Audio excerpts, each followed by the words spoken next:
have quorum. Correct. Wonderful. Great. Thank you, everyone. My name is Xavier Santiago. I want to welcome you to our May 19th Executive Committee meeting, and it is now 6:37. This meeting is officially called to order. Tonight, we're joined by our district manager, Angel Miscane. In order to conduct an efficient meeting, let's observe a few ground rules.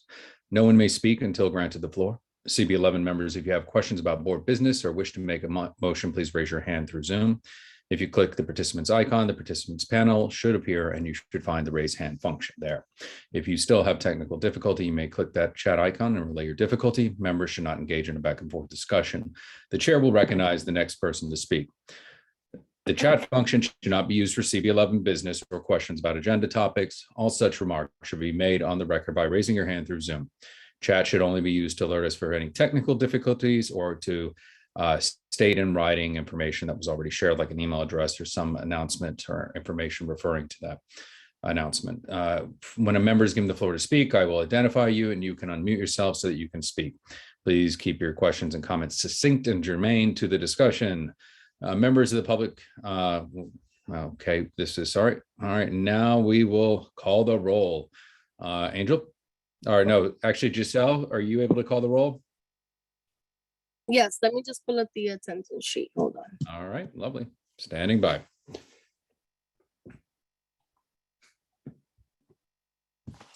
At some point, I'm going to see if there's a way I can do my best Southwest Airlines impression while reading all these rules and everything.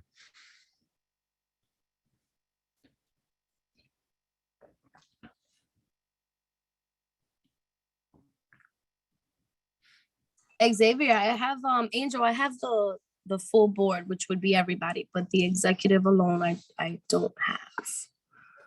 So I don't know if you could forward it to me. If you can, I'll read it. I'll just call it and I'll forward it to you after the meeting, if that's okay. Okay, thank you. Go ahead, Angel. Jose Altamirano. Present. Adam Brija. Jessica Elliott. Present. Stephanie Arroyo. David Giordano. John Green. Here. Marissa Mack. Here. Giselle Malave. Here. Xavier Santiago. Here. Jason Villanueva. He's running late. Isaac Scott. Michelle Wilcher Clement. Here. Nelson Arama. Here. You have quorum. Great, wonderful. Okay, the agenda for tonight's meeting was distributed ahead of time by the board office and was posted online. If there's no objection, we will adopt the agenda as stated, with one new agenda item under new business dealing with the MTA asking for a letter of support, which was forwarded to you by Angel just a few moments ago. With that one addition, if there is no objection, we will adopt the agenda. If you do have an objection, just raise your hand through Zoom. Seeing no objections, the agenda for tonight's meeting is adopted. Okay, moving along. Bear with me. Adoption of the committee minutes. The committee minutes were distributed in advance. If there's no objection, the committee minutes will be adopted. If you have any objections, please raise your hand through Zoom. Seeing that there are none, the committee minutes, last committee's minutes are adopted. Are there any announcements?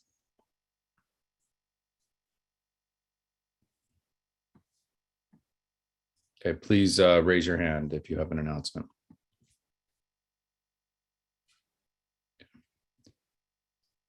I have one informal announcement, and that is the Open Street program will be returning to 101st and Lexington. The launch date has not been decided yet. It will either be Memorial Day weekend or the weekend after. Having a conference call with Oren Everhar of Everhar Development, who is renovating the Children's Aid and Mount Sinai on the block. And I'll address that a little bit more formally later in the meeting. But we're waiting to have that conversation tomorrow about how the process would interact during the weekends, as construction and demo have not been scheduled yet. So are there any other announcements? Informational updates.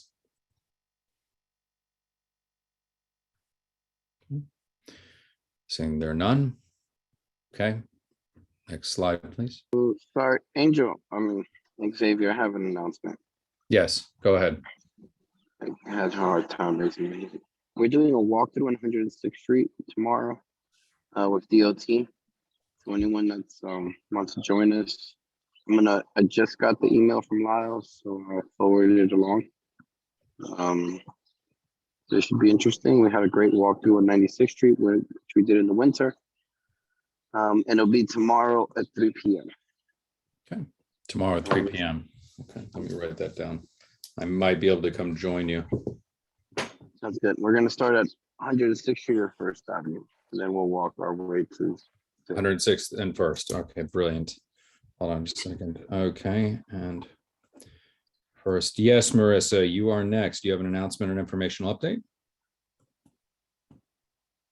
So we are co-hosting, or actually not co-hosting, but sponsoring a rat academy.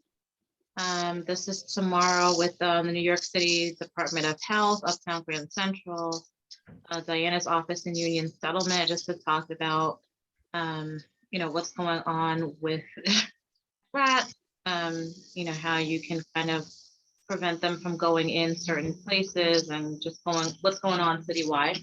So that's taking place tomorrow between 1 and 3 p.m. virtually. The information, I believe, has been shared out. I know through Central. Not sure if Angel, you've been able to share it through the board as well, but just wanted to make that announcement. Okay, wonderful. Thank you. That's great, Marissa. Appreciate that. Okay, if there are no other informational updates or announcements, we'll move ahead. Xavier, I'm sorry, I'm driving, so I'll just real quickly. Sure, David. On June 6th, an advisory group of students from IS 72 are going to present to the East Harlem Consortium and other adults about equity. This is in connection with the tree mayor's initiative, the past mayor's initiative for the tree grant. So we have 20 kids that are going to present to adults dialogue of their concerns and want to have a conversation with members of the community. So we will be officially sending out an invitation to you, Xavier, and the board as well, other members from the Youth and Education Committee. Wonderful. Thank you, David. It's great to see the students' activation. Love it. Yeah, and it'll be June 6th at 3 to 5. So Hold on. I'll get the invitation out as soon as possible. Yeah, hold on a second. June 6th, 3 to 5? Yes, at Lexington Academy. Lexington Academy. All right, hold on. Brilliant. Thank you very much. Sure. Thank you. Okay, wonderful. All right. Just to our members here, I want to say, just as a shout out, the Earth Day, all the pictures I saw, just brilliant. Everyone who turned out. So you pat yourselves on the back, but also too, the more we can interact and be involved and engage in the community, our neighborhood will benefit, and they're seeing that work. So I just want to say, keep doing it. Next slide, please. Okay. Okay. We've got a pretty heavy lift on the agenda, so we're going to dive right in. We have our committee discussion on adoption of open meeting laws as amended procedures provided by the New York State Open Meetings Law, Chapter 56 of the laws of 2022. This was addressed heavily at Borough Board. There are a lot of concerns. You were sent some information ahead of time with a resolution, and as Adele Bartlett at the BP's office expressed, it's a very convoluted law. There are a lot of requirements triggering it, and for us to conduct any type of hybrid meeting. And part of it is that as the June 9th, correct, Angel, is when it goes into effect, because that's 60 days, correct? All right, thank you. emergency order by the governor's office goes through June 14th, which allows us to meet virtually in this environment. But in order for us to even attempt a hybrid situation, we need to adopt a resolution setting out procedures and the protocol for conducting those meetings. In the law, there are certain provisos that we must abide by, including an in-person quorum. Anyone who's virtual doesn't count toward it. And that's for the body to conduct its work. But prior to doing that, we have to pass a resolution, have to hold a public hearing, and then vote on it as a full body, which would need to happen this month. So Angel, if you want to pull up that particular reso you sent around from our initial email. Yep, just give me 1 sec. Thank you.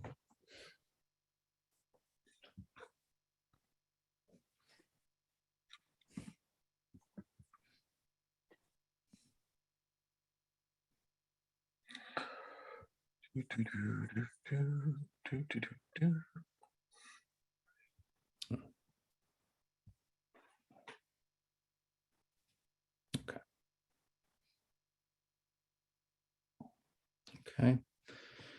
Did everyone have an opportunity to review this document? Yes. Okay. Yes. Okay. So I'd like to entertain, there was also one that was kind of addressed by Lucian Reynolds, who is also the district manager of CB1, that was sent to Angel and myself. That was also pretty well put together, but we can review this one first. So Angel, if you want to scroll through it, please.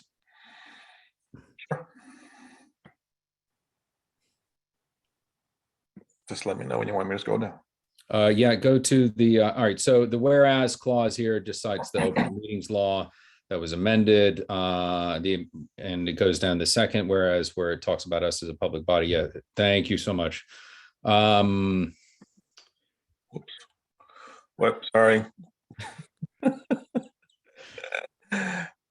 Hold on a second. What the hell is this?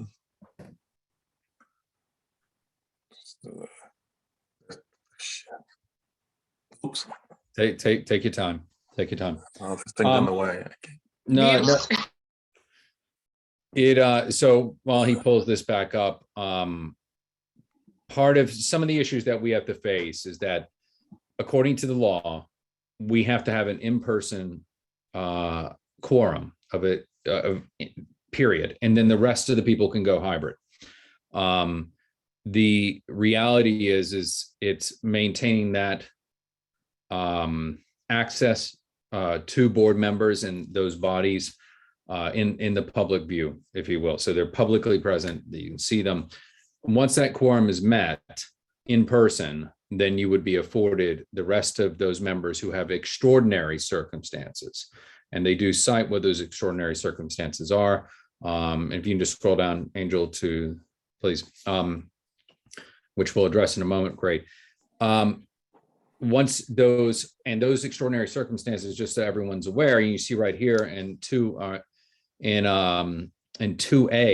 unexpected disability, illness, caregiving, unexpected work travel will permit a member also to attend remotely. Medical conditions that would have to be verified in writing with a note from a doctor. This is how specific it gets. And there was a lot of discussion at Borough Board about HIPAA and how that relates to it. So section 2A gives us a little bit more wiggle room in reporting that either to the chair or the secretary or however you feel comfortable with. But a medical condition, that can be verified with a note from a doctor. I mean, this is something that was very contentious at Borough Board. But again, we have to follow the letter of the law. And this is how City Legal is advising us. They are circling back to find out from City Legal on whether or not that doctor's note needs to be as specific as to what is causing that comorbidity for, say, immunosuppression, or it could be something as simple as high blood pressure. Whether or not we need that specific, or it's just a simple doctor's note saying, based on my review of the patient, said patient would be at risk, et cetera, and so on. So we bring 3.3, please. Okay. Here, as you see, when a member attends virtually, the name and specific reasons for virtual attendance have to be noted in the meeting minutes. Giselle, that's very important. I will get to your hand as soon as I'm done addressing the whole thing, Marissa. Just you'll be first up for questions. And it has to be noted in every single month's meeting minutes going forward for that virtual attendance. And again, you see they cannot be counted to a quorum. The appearing, and again here, this is the kicker in the law, and it's very convoluted, is that we have to be, if you're virtual, you have to be heard, seen, and identified. So you'd have to have on your screen Xavier Santiago, and then you'd have to have your screen on the entire time, and so that the public can have full view. And then that the public should be able to attend remotely and participate in the public session, just like we've been doing in the past couple months. And again, we have to follow the American ADA. If you can scroll down, please, Angel.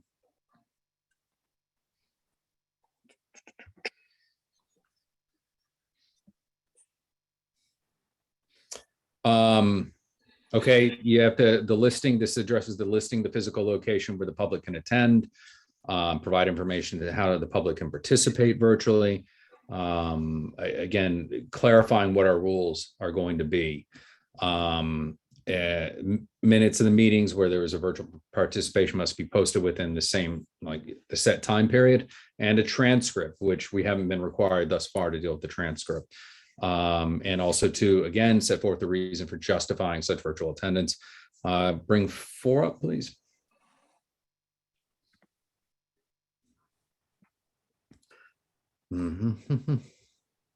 So again, this is about a declared disaster emergency, and why we would need to assume this role, because it is not allowing us to conduct our business. And this is part of the proviso we have to include. And the fact that say the EO that we're currently under, it impedes us from conducting our business pursuant to the OML. Yeah, so, and then number 5, this is where we're calling for a public hearing regarding the amended open meetings procedure. And then this is our resolution where we say resolved, institute open meeting amended procedures. So yeah, that's pretty much it, soup to nuts. Now I'll entertain some questions. I think I saw in this order: Marissa, then Jessica, then Giselle. So Marissa, please.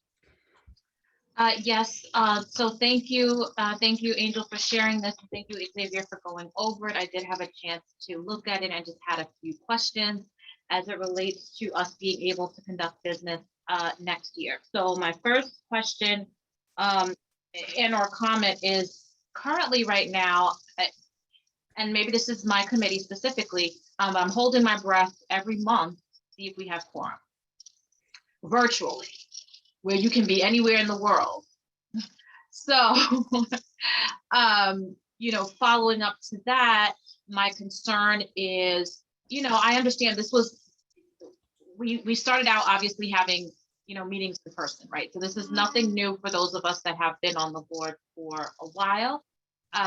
But in terms of getting people there, having people at a meeting, having people come and then not have a quorum,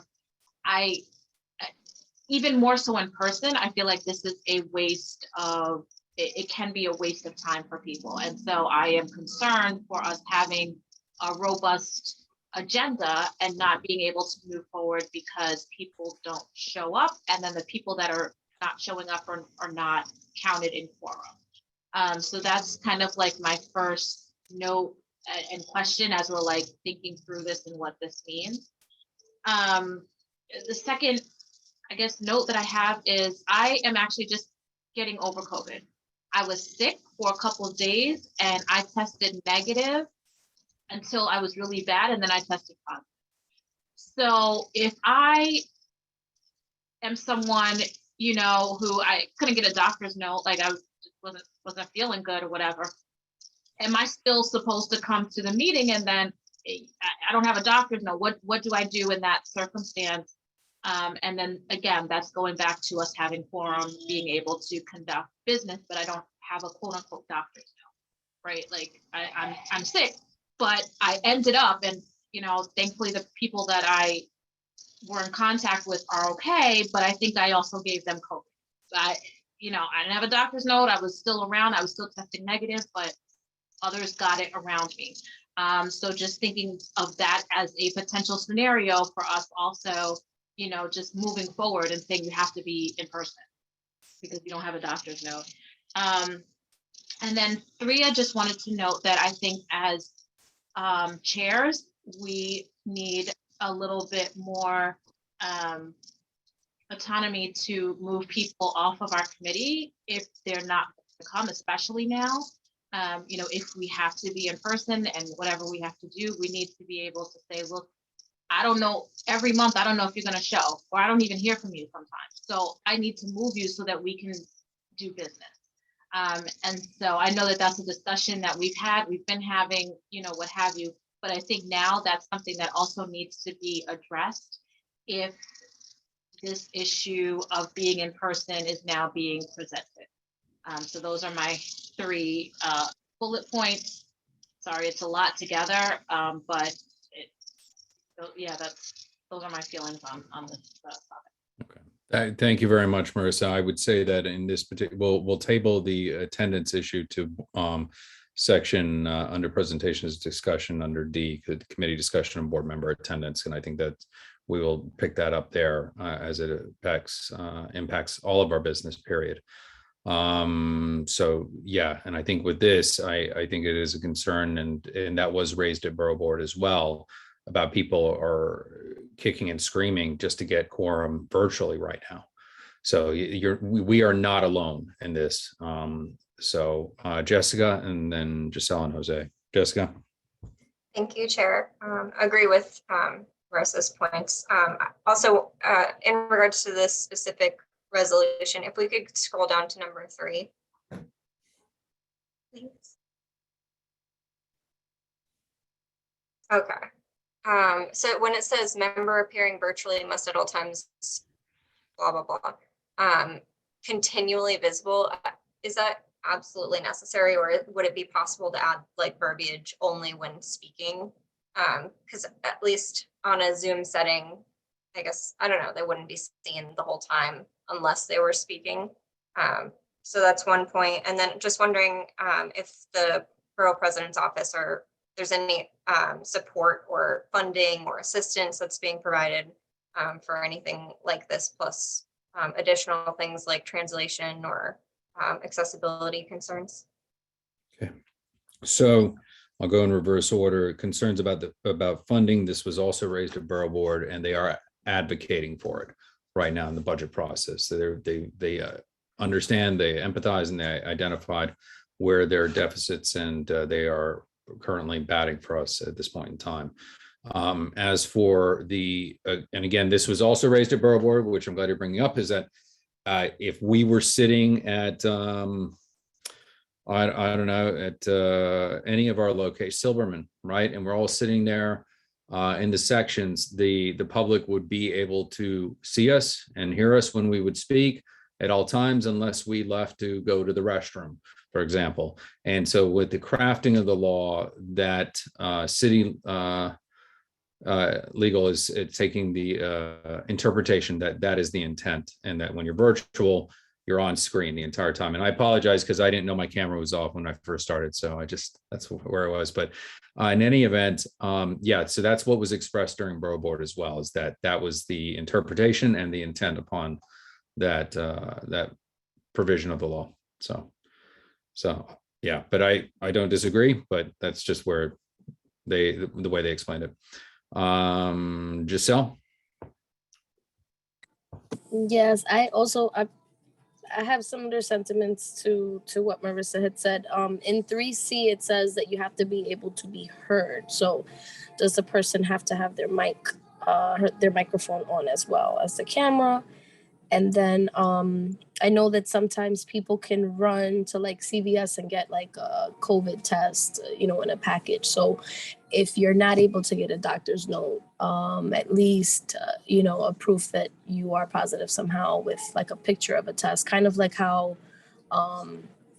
they're doing it in the schools now with the kids, that you have to show every single Monday if your child is not vaccinated. I think even if they're vaccinated, you have to send the office a picture of a negative COVID test, just like a picture. So those are my 2 questions.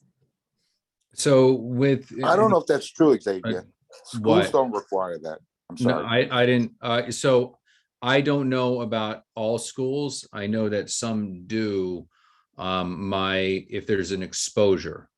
So my youngest school did require a test, even though he's vaccinated, to come back because of a direct exposure. So I don't know about all schools, so I can't really opine on that. But as it comes to the provision here, as we're discussing the resolution and keeping in mind, there was not a lot of clarity as to one, what needed to be stated in the doctor's note, and two, when it comes to issues with COVID. Illness is covered, right? So if, in case in point, as Marissa said, she had been ill, that would be an extraordinary circumstance, as an example. Last minute travel like I incurred for work this past Sunday would qualify. But again, the caregiver status, right? So David, in this case, like say, for example, you had to rush home and deal with the kids, and like any of us can be, those are within the extraordinary category. So there's still many questions out, but what is clear is that we have to take a position and adopt a resolution to even engage in a hybrid process. So that's where we are in addressing these particular provisions in it. So I'm going to go to Jose. So in 3B, it says any members participating virtually cannot be counted toward quorum. Correct. That means that this isn't a hybrid method. If you can't be counted in quorum virtually, then I mean, what are we really? We're just wasting our time here. Our comment on this resolution should be that this is not an adequate resolution. It's not a hybrid situation at all, because if virtually doesn't count to a quorum, we're basically saying you have to be present for quorum. As you can hear, all of us are having some issues with quorum. You know, and I've been very stout here, pushing people, and that's like, I don't necessarily want to kick people off the board, but I feel that if you've never been to a committee and if you've never been to a full board, then you shouldn't be here, and we shouldn't be dilly-dallying and suffering for these people that we don't even know and never seen. But honestly, I don't know what we're discussing here. If this is not a hybrid method, from what I can read. So hold on a second. And that was also raised. The point is that it would allow participation. It That's would. not what we need. We need people. If it's not for quorum, this is not a hybrid method. Right. So this was again, this is one of the longer borough board meetings I have been on. And the bulk of the time was spent on this. The reality is that if we don't adopt it, then so two things. One, it was addressed like, what if we adopt it and we physically don't get quorum? Well, the meeting will have to conclude. It would be informal discussion then concluded if we don't have quorum, say in a full board capacity. Or let's say it's executive and we have 12 members. We need at least 7 to begin the meeting. And so we have 7 and then 5 are remote. The discussion could occur, right? They count toward the quorum, but then everyone can be heard during the meeting. And the question on whether their votes count, my understanding is that their votes would be counted towards taking a position, but you need the majority, you need that quorum to be covered as the body actually acting on behalf with access from the public. Again, as I expressed in the beginning, it is a very convoluted, it is a poorly written amendment.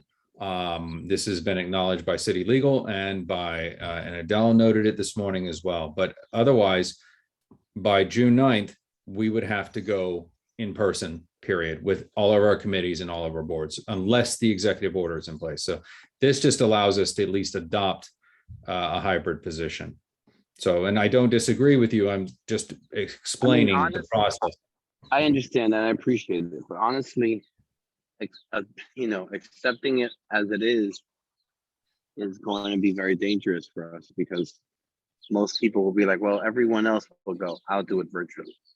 I mean, if we're having problems with quorum now, it'll be a tremendous problem. At that point, we might as well just go all in person. The only people this really benefits are the guests or whoever is attending, the board member themselves.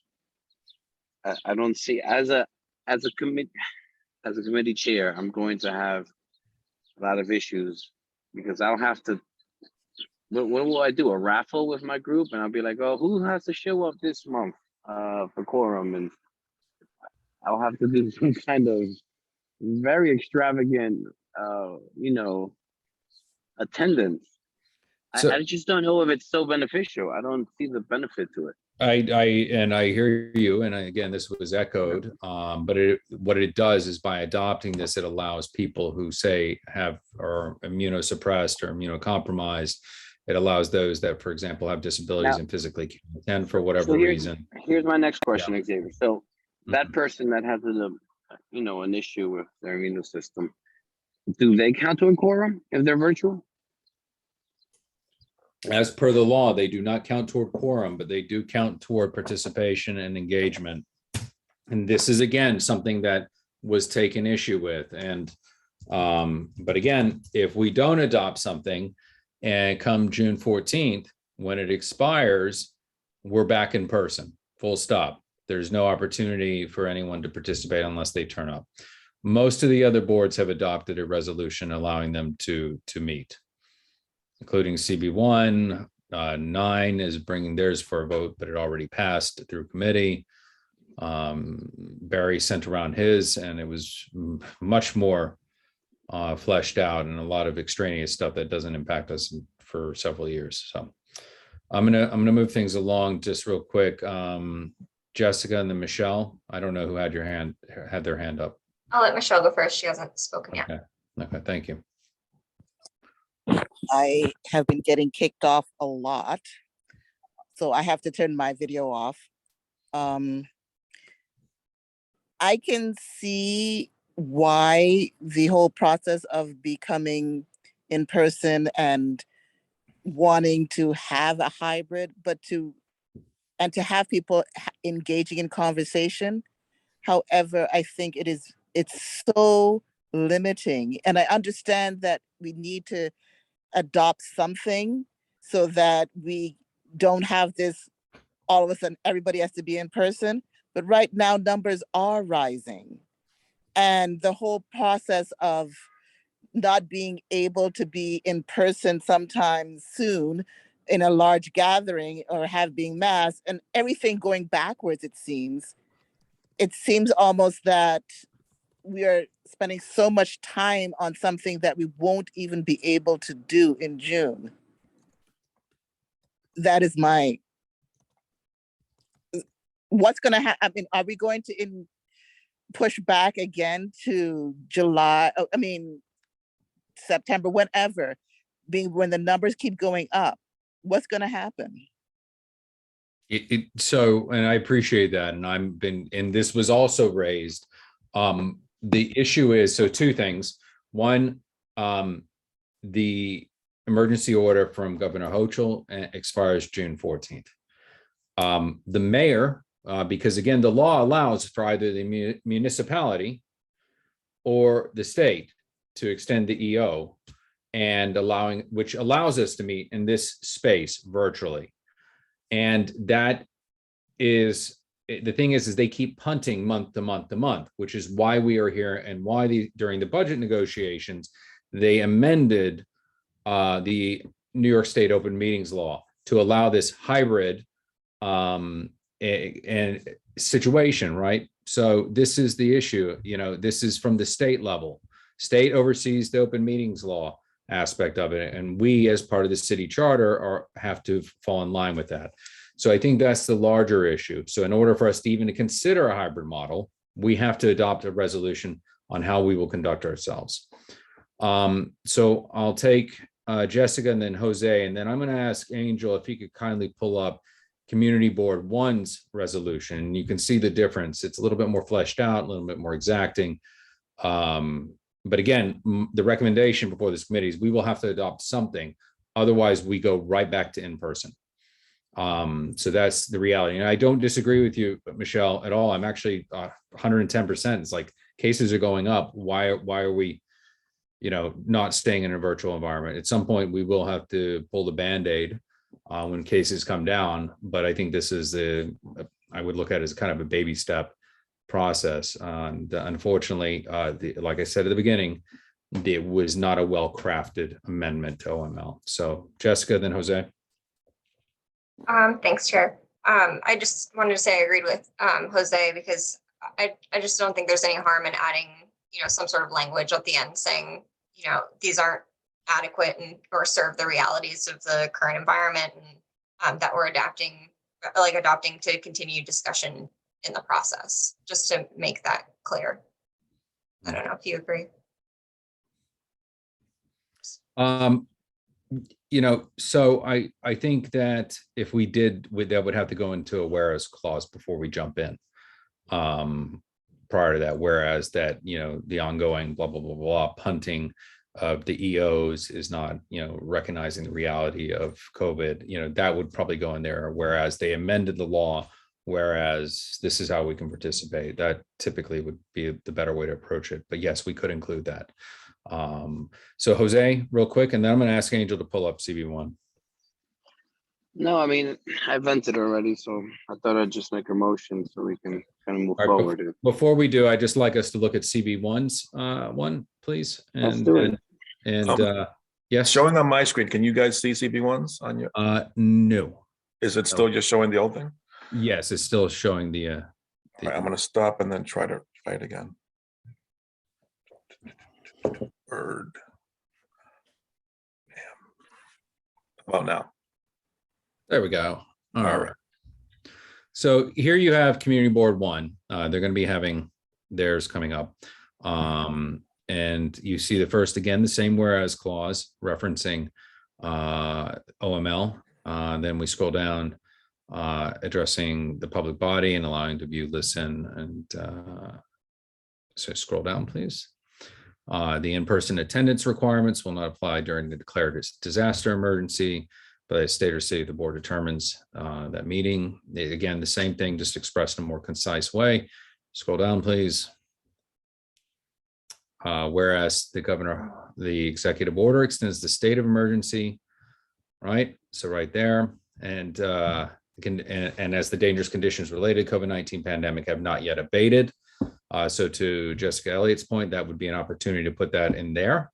In that whereas clause, whereas the city of New York put COVID-19 related emergency declaration in place at the end of March 2020 and issues again a 1-month extension at the every month.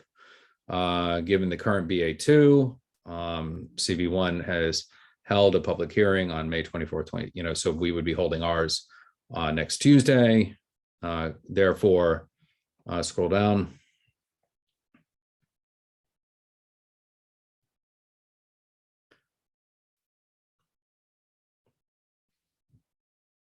So here it breaks down that the procedures will apply to the committees and task force as well as full board. Meetings to be held with some members attending remotely, but a quorum of the board members will be present at one or more specific in-person locations. These locations will provide for attendance by the public. This is again, what we're required to do in the law. This is setting out the provisions on how we would conduct ourselves. Scroll down, the circumstances of specific circumstances or conditions should qualify as extraordinary. They cite again what you saw in the previous one, again fleshing it out a little bit more. Medical condition creating a vulnerability. Meeting procedures for remote attendance requires the following criteria. When a member attends virtually, the named specific reasons for virtual attendance be noted. Again, citing what we saw, this is just calling it out more directly. Scroll down, please.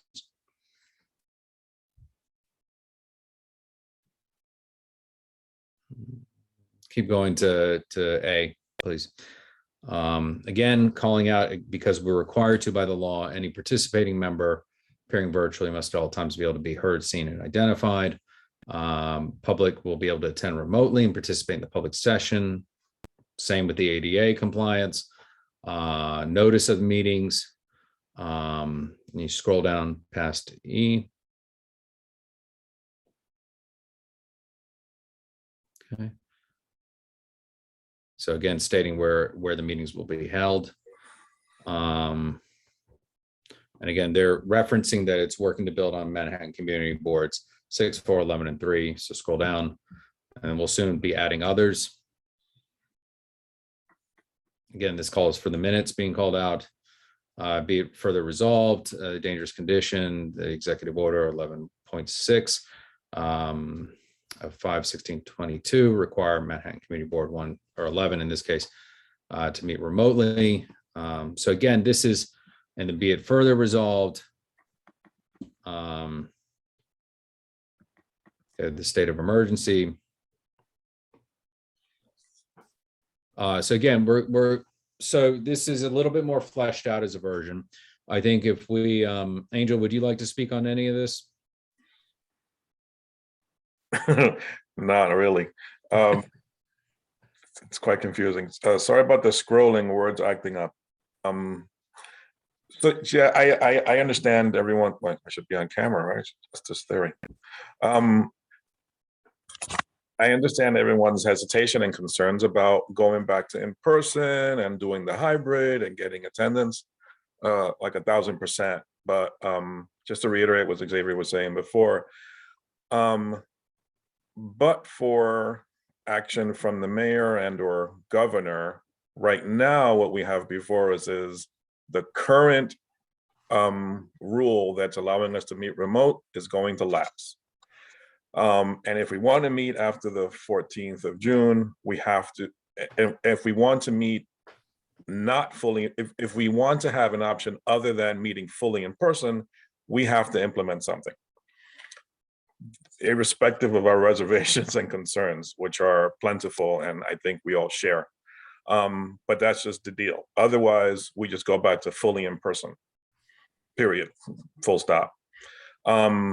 So that's, I think, the first thing that we have to deal with. Then, if the mayor and or governor, issue an, state of emergency declaration that further extends the remote meeting capability, then, great. But we'll deal with, we'll be able to do that once they've given us that cover. Absent that, after the 14th, we don't have the ability to continue to meet remotely. There's no more Zoom. That's it. We're back to 100% in person. And, there's so many things to consider before we even get to figuring out how we at CB11 operationally are going to make these things happen, right? Be able to figure, there's then concern from members about being in person, even the ones that are just going to, like, even under the hybrid scenario. So like, for example, tonight, this is a 13-member committee. You would need 7 in person in one place to be able to conduct a meeting. Who are those 7? Like, how do we confirm that they're going to be in that one place? Because if we can't, then we can't pull off the meeting. So just operationally and in terms of like, the culture of the board, in terms of like responding or reporting or letting people know when you're going to be there, when you're not going to be there, that all needs to, like, we all need to come to like to terms with that and figure out, how exactly we're going to pull that off. Because even if the board adopts a reso on this hybrid thing, which it should, then we still have to figure out, what our kind of how we're going to play it, like what's our script for making it work, right? And then, what do we do in case, for example, Xavier confirmed that he's going to be there in person, and then at the last minute, he blew a tire and he can't be there in person. Well, now we're one person short, but Jessica already said she wasn't going to be there in person. So can Jessica show up to the meeting in person at the last minute? Like, we have to plan for that. Because, we could, if we're going at a minimum in person for quorum scenario and someone has, something come up, then we're, presenters are out of luck, the public's out of luck, the board's work is out of luck. So there's a lot to figure out with the hybrid thing, even after we pass something. But in terms of y'all adopting something, you'll need to, unless you're ready to go back to fully in person. Thank and you. I don't know that that's the best idea, right? Well, for me, because I'm lazy, yes. But in terms of people's safety, I don't know that people want to do that yet. Yeah, I think that's where our reservations are. Thank you, Angel. I think there's also, and it was raised, that we don't have the capability and manpower to execute a hybrid right away. It would be, we're short an ADM. We need additional hands. It would require more of us. actively managing parts of it, especially as not just officers, but all of us being engaged. The other thing too, that this is again, as was mentioned by Adele, I would have been better to afford a virtual environment. And I know that was thrown about at the state level, but there were people who pushed back against it, saying, oh, someone could be on screen and be anonymous. So this is what emerged from it. But I would say with this particular draft is putting in dimension that, you know, we could also say, be it further resolved, that we call for a continuation of an EO to afford people to be virtual this time as well. Otherwise, you know, that would be my one additional recommendation, as Jessica also opined on. Nilsa and then David. I don't know. Can you hear me? Because I'm Yes. on a little Yes, phone. we can hear you. Marissa, you know, I was going to say this, and Marissa brought it up as well. We're very restricted as to places where we can meet, even if we don't meet at the board office. But in other locations, with the numbers going up, you know, we have had issues when there was restrictions, and now that people are not wearing masks and are encouraged but not enforced to wear masks, it's getting increasingly difficult. At the multi-service center, I am instituting temperature checks. Again, even though we are a mask optional site, but I will tell you that a lot of places are locking down again in terms of offering space. And Angel had a very tough time trying to get spaces when it seemed like we had to go back. So I think this is very short-sighted in terms of the emergency order expiring. And I think that the reality is that we are not going to have the locations that merit in-person meetings. And wherever possible, we have to keep stressing that, because we cannot work the way we're working shorthanded and not be able to have something, some kind of support for virtual meetings and carry out the business of the community. I think at this point, it's actually going to be quite impossible trying to have in-person meetings. That's all I wanted to say. Thank you, Nilsa. And I know you and I've had many conversations over the past 2 years about a return. And this, again, everyone's opinion, what you're expressing here is exactly what was discussed at Borough Board. And the one thing that was shared, where we are now advised that we can ask people to sit 3 feet apart. We can ask, but not readily insist upon them wearing masks. They still would prefer a place that's hosting us to handle that responsibility. Also, too, being the arbiters of who comes and who doesn't. A lot of chairs did not feel comfortable with that. I can say I don't want to be the one who has to say, okay, this time it's your rotation, as if we're going into the Hunger Games, right? You know, it's very ridiculous. But again, we have to figure out how we're going to handle it, and where in the locations as well that will host us. And that's another challenge of it. So I'll go to David, and then Marissa and John, and then I think we'll move the meeting along. So David. Yeah, I mean, I agree with so many points that everybody said. And, we do have to adopt something, because if not, it will be live. And the aspect of being devil's advocate, many of us have been live. I've been live since August 2020, and I'm not, again, even within my own agency at times, they're just going back to 3 days a week now. And unfortunately, some of us have had to live and have had to adjust and maneuver through this up and down. School is in full force. Summer rising, we're going to have just as many kids in the summer that we have during the winter in the school.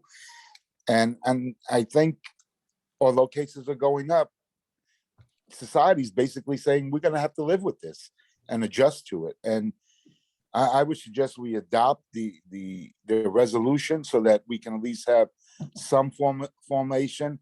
And yes, it's going to be a process by which we will make a lot of mistakes, but hopefully we'll be able to conduct business. And I think just in the relate of quorum, I think we've been pretty okay as a full board having meetings. I think our committees are being affected. And I know we're going to talk about that later on, but I think there's things we can do. I mean, I know one person's never showed up, and I know, unfortunately, one of the other people is not going to be able to show up now. Now, I'm not saying kick them off the board, or take them off, because that's a process. But my understanding, Marissa and Xavier, you have the power to remove people from committees. And, if they're not going to be on a committee and not attend, then they should be removed from the committee. And then the process to remove from the board is another level of it, because if we're going to be in this hybrid, we're going to have more challenges making the quorum, and I don't know. No, All thank I you, know Dave. is I've been live. I'm live every day, and again, you have to live with caution, but I don't think we're going back to closing down unless it's going to really be extreme. I mean, today there's cases of, I heard today, the monkey measles or monkeypox in New York. Yep. So what does this mean now? Right. And I never even heard of monkeypox until I was driving home trying to log on. But yeah, I heard that on 1010 Wednesday earlier when I was stuck in traffic. So a couple things. Yes, I agree with you. We're all in the same boat. We'll have to, again, make a decision at some point. My one recommendation with, and I kind of like this reso a little bit more. It's cleaner. It's more easier to read and laid out, is again what Jessica had mentioned, is that if we were to adopt a reso's call on the therefore be it resolved to call on Hochul and the mayor to extend the EOs to allow us to kind of conduct virtually, and then and if the mayor does, we will instruct the staff to continue doing so, and if they don't, we now know how we will operate. That being said, I have John and Marissa, and then I'd like to Xavier, can I just say one quick? I would say even if they extend it till September or January, we need to not wait till then to begin this same process. agree. We should create our own bylaws now so that we are able to just operate if it does happen again. So just to respond to that, this is we are required by OML, open meetings law, which is a state issue, to be accessible to the public. That's why we're having this conversation. Had the state amended to afford us to be virtual at our discretion, we wouldn't even be having this conversation unless, so that's where we are. But as for how we're going to conduct ourselves in a hybrid format, yes, we should be having those conversations. Yeah. So yeah, no disagreement. And again, we've been challenged, and Angel and I have gone back and forth. We'll address with the board member attendance to that point with moving members around, and we get to that section. But again, we're all in the same place, but finding a place to host this is a real issue we're finding. We only have a handful that I'm aware of. Anyway, John, Marissa, and I'm going to move us along. Thank you. Thank you, Xavier. Personally, I think the governor and the mayor are not reading the room. The numbers are going up, and I know we have to file a resolution in order to protect ourselves and make sure that we can do the community's business.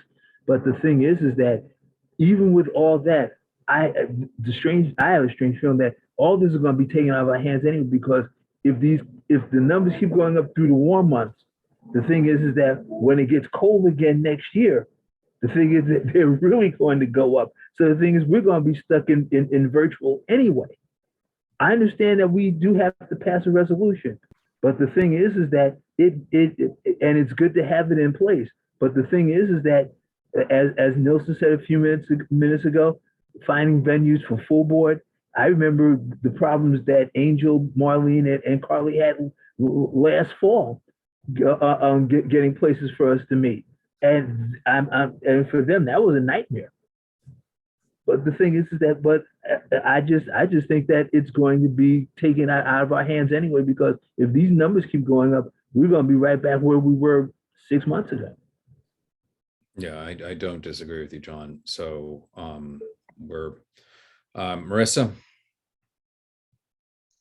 Yeah, so I just wanted to, and again, I know we're trying to wrap this up, but I'm just trying to understand what what our options are in terms of what we're doing. So it's either, adopt a method in which we can come back. And whether that's some sort of, so I'm sorry, let me back up. It's either not do anything and everybody has to come back and we don't have it, there's nothing in order, everybody's there, right? That's option one. Option two is we create and draft, which we have a draft of our own resolution as to how we're gonna move forward, which honestly, I still don't even know, what would be the right thing to do, but we do have at least something in place, some order. Or the third option is, but we don't have a third option, it's just those two. Is that correct? It's either everyone's in, everybody has to be in person, or we decide on what has been presented here this evening with maybe some tweaks or what have you. Is that? Right, so the two options are, we're all back in person. There is no virtual option for neither board members nor the public, mind you. Everyone has to be in the same space. Or we adopt this here, and that allows us to have that virtual component for those members, those board members who have extraordinary circumstances, which will be declared in the minutes, and it allows the public to participate virtually. And again, one of the bigger things that this in the drafting is, it's more about the public having access to it, to us, versus our health and safety, if you will, unless you have extraordinary circumstances, which is why you have that one item where it says if you have a vulnerability to COVID, that it would allow you to be virtual, as you would be one of the extraordinary cases, and it has to be notated in the minutes. All right, Those yeah, are, thank you. I just wanted to clarify what we're looking at here and what are our current options, where we stand. So thank you. I'm concerned for June, but so, and just to let you know, Marissa, sorry to interrupt, just to let you know, June 9th, June 10th, we're back to normal unless we do something like this. no, I know. That's why I said I'm concerned for June. Yeah, so, okie dokie. That being said, we have this version before us. If there is no more discussion, Angel, is there anything you wanted to add? Or I'm ready to entertain a motion, so we move along. I would just say that for, I think CB1s is a little clearer English-wise, but I liked CB3s as well, just in the sense of how simple it was, and in being simple, allowing more space then for the board to craft procedures. Because if you kind of restrict yourself too much in the reso, then you don't have as much wiggle room when you establish the procedures. But either one of them work. Okay. I'm looking forward to then the subsequent conversation about figuring out the procedures. Right. And so that being said, my only recommendation would be to call within the resolution under the therefore be it resolved to call for both the governor and mayor to extend the emergency order as well. Do you think that would be a possibility down there at the bottom? Yeah, sure. Whatever you guys want. Okay. I will entertain a motion.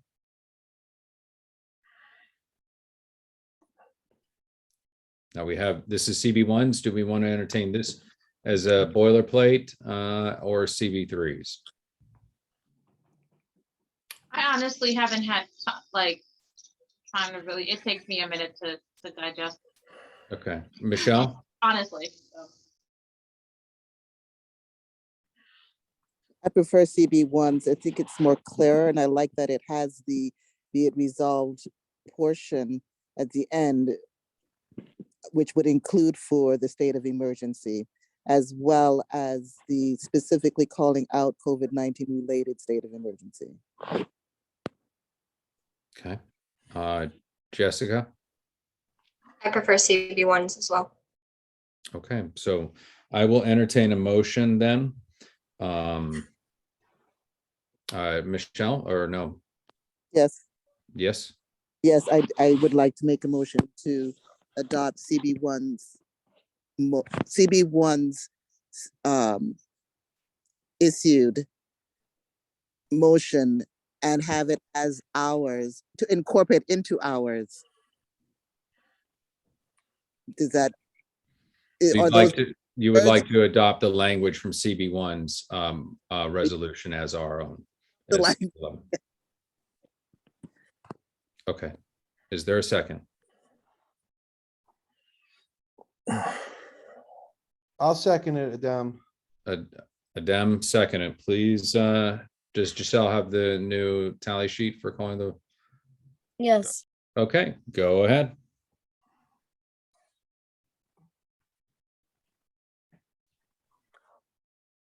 You're on mute, Giselle. Thank you. Jose Altamirano.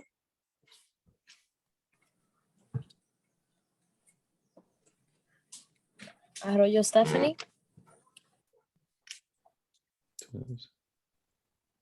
Do you guys hear me? Yes. I hear you. Oh, Not here. all right. You. Dem Briha, Yes. Jessica Elliott, Yes. Judith Fabaro, You're not on the committee. David Giordano, Yes. John Green, Aye. Marissa Mack, Same. I'm sorry, say that again, Marissa. Abstain. Abstain. okay, Nosa Ramo, Yes. Dawn Sanders, Dawn's not on the committee. okay, Xavier Santiago, Yes. Isaac Scott, Jason Villanueva, Yes. Michelle Wilshire Fleming. Yes. Okay. I sorry, I had some technical issues. This is Jose. I don't know if are we Okay, voting what's on your vote, the Jose? item. What is your vote, Jose? We're voting on the language from CB1. Is that correct? Yes. Yes. Then it's. I mean, we don't have much of a choice, so yes. Okay. Giselle, what's your vote?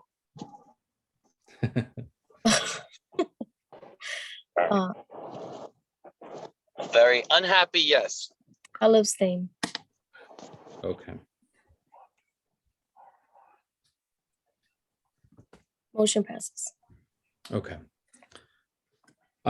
Okay, so that being said, I would like to, Angel, I would like to have a separate meeting prior to June 14th, because now we are afforded, once the June 9th hits, to continue in our virtual capacity for the next 5 days. I would like to find some time on the calendar where we can have another executive committee meeting to discuss procedures on this, or at least maybe you and myself and Jessica can get on the phone and discuss it and then bring it back to executive.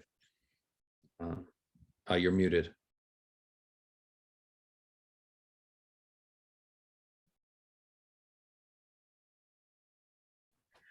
For when? When we have available dates prior to, I don't want to go into it deep now because we have a very beefy agenda. Yeah, I'd the like- only available dates are 3 and 10. 3 and 10? Yeah. Okay. And what about the 26th next week? I was just looking at you. Yeah, next week, 2/5, 2/6, 2/7.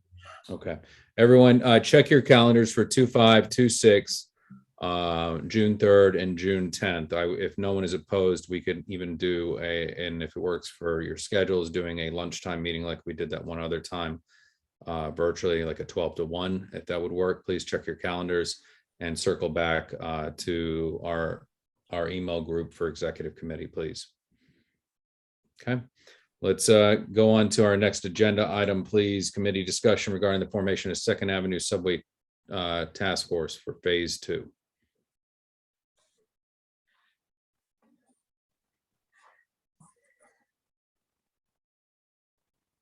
Okay. Angel, would you like to kick us off here? Because Emily, unfortunately, we didn't get to keep her. did such a great job. So, but I think it's something that's important. It's going to take quite a lot of focus, quite a lot of energy, especially in the next, 7-10 years, I'd imagine. So, Yeah, sure, but I have to stop sharing because I have my notes on the other screen. okay.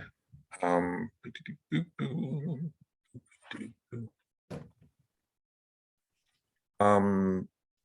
So we've been kicking around the idea of establishing a task force for the Second Avenue subway for a while. We had that excellent presentation and report by Emily Sun a couple of executive committee meetings ago. She presented a number of really good ideas for the board to consider in terms of how to potentially structure the task force. I've had a couple of exchanges with Xavier, sharing my, suggestions and ideas, some concerns about the task force, which I kind of tried to summarize in the email that I sent the committee with the agenda for this meeting. And there, essentially, my concern is that I want to understand from you all how you're envisioning the task force in terms of its scope. Because the first thought that came to my mind was based on the bit that I was able to participate in years ago for the first phase. In the first phase, they had these station-centric meeting groups. And I attended a number of those on behalf of the board for the 96th Street station. And there were hundreds of people at these meetings. It was enormous, which was really impressive. But to pull that off is a lot of work. And not at all suggesting that it's not something that we shouldn't do. Just wanting to be really clear that that's going to take a lot of work.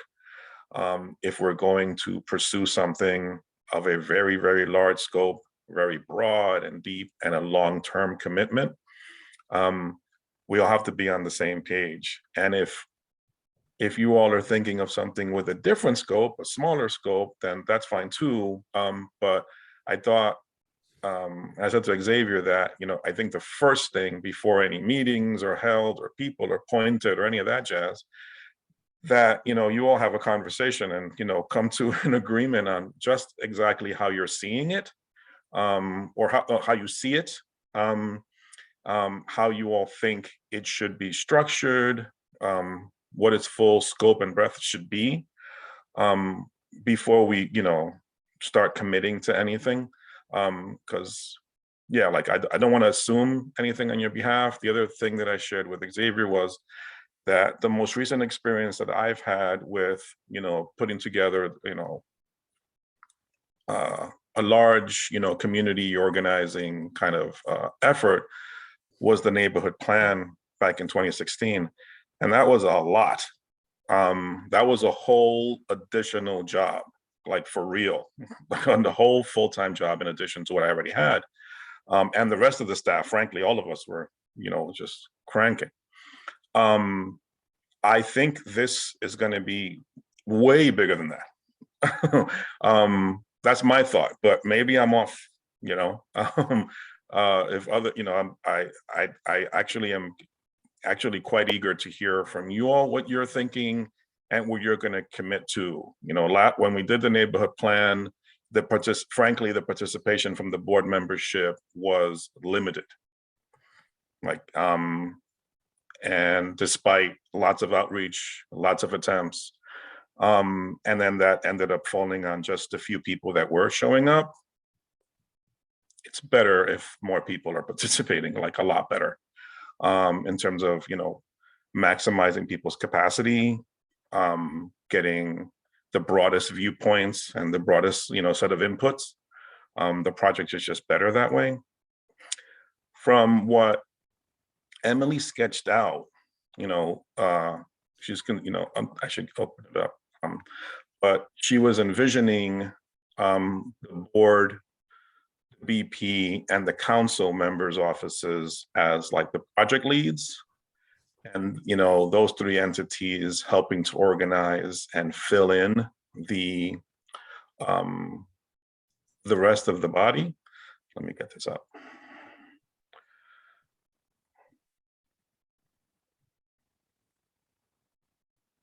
You all saying that the organization chart? Yes. Yeah, so you see on top, right? So it'll be us, council reps, and then informing down, and then organizing by subject areas. And then these little dots are all the community stakeholders. Xavier and I spoke briefly the other day about this, and we were thinking, perhaps we need to do, perhaps we should consider replicating the model from the first phase in terms of organizing groups around station entrances, because there's going to be unique concerns to the stakeholders located in the immediate vicinity of those stations. So that could be a way to organize the structure. But these are just ideas, right? That was Emily's idea. The other ones are mine and Xavier's ideas. I'm putting it back to the board, right? Because it's really what you all are thinking, and then, how you all want to structure it and what the commitment's going to be, frankly, because this is going to be, once they start construction, they say 7 years, but that's not going to happen in 7 years. It's going to be, rounding it off, a 10-year effort, right? A long, long effort. So you need something like really solid in terms of structure and scope and an understanding of what the mission is that will guide the process all the way through. Those are my thoughts. Thank you, Angel. Question. I'm sorry, David. Yeah. Hold on, David. Let me go to Jessica, and then I'll come to you for the question. I just want to say a couple comments that we've been going back and forth with this, and how to really activate it, because again, it will be a gargantuan lift. And as you've seen, we have a whole new crop of members who've joined us, and I think it's incumbent upon us in maintaining that institutional knowledge and advocacy. When you're looking at a 10-year lift, I can foresee not everyone on the board will still be there, but we need to find a way that advocacy continues in many ways, shapes, and forms. So this is it is a lift, and I love the idea of the station locate specific groups that would break out and then bring all that information and dialogue back. I did speak with Valerie Mason from CB8.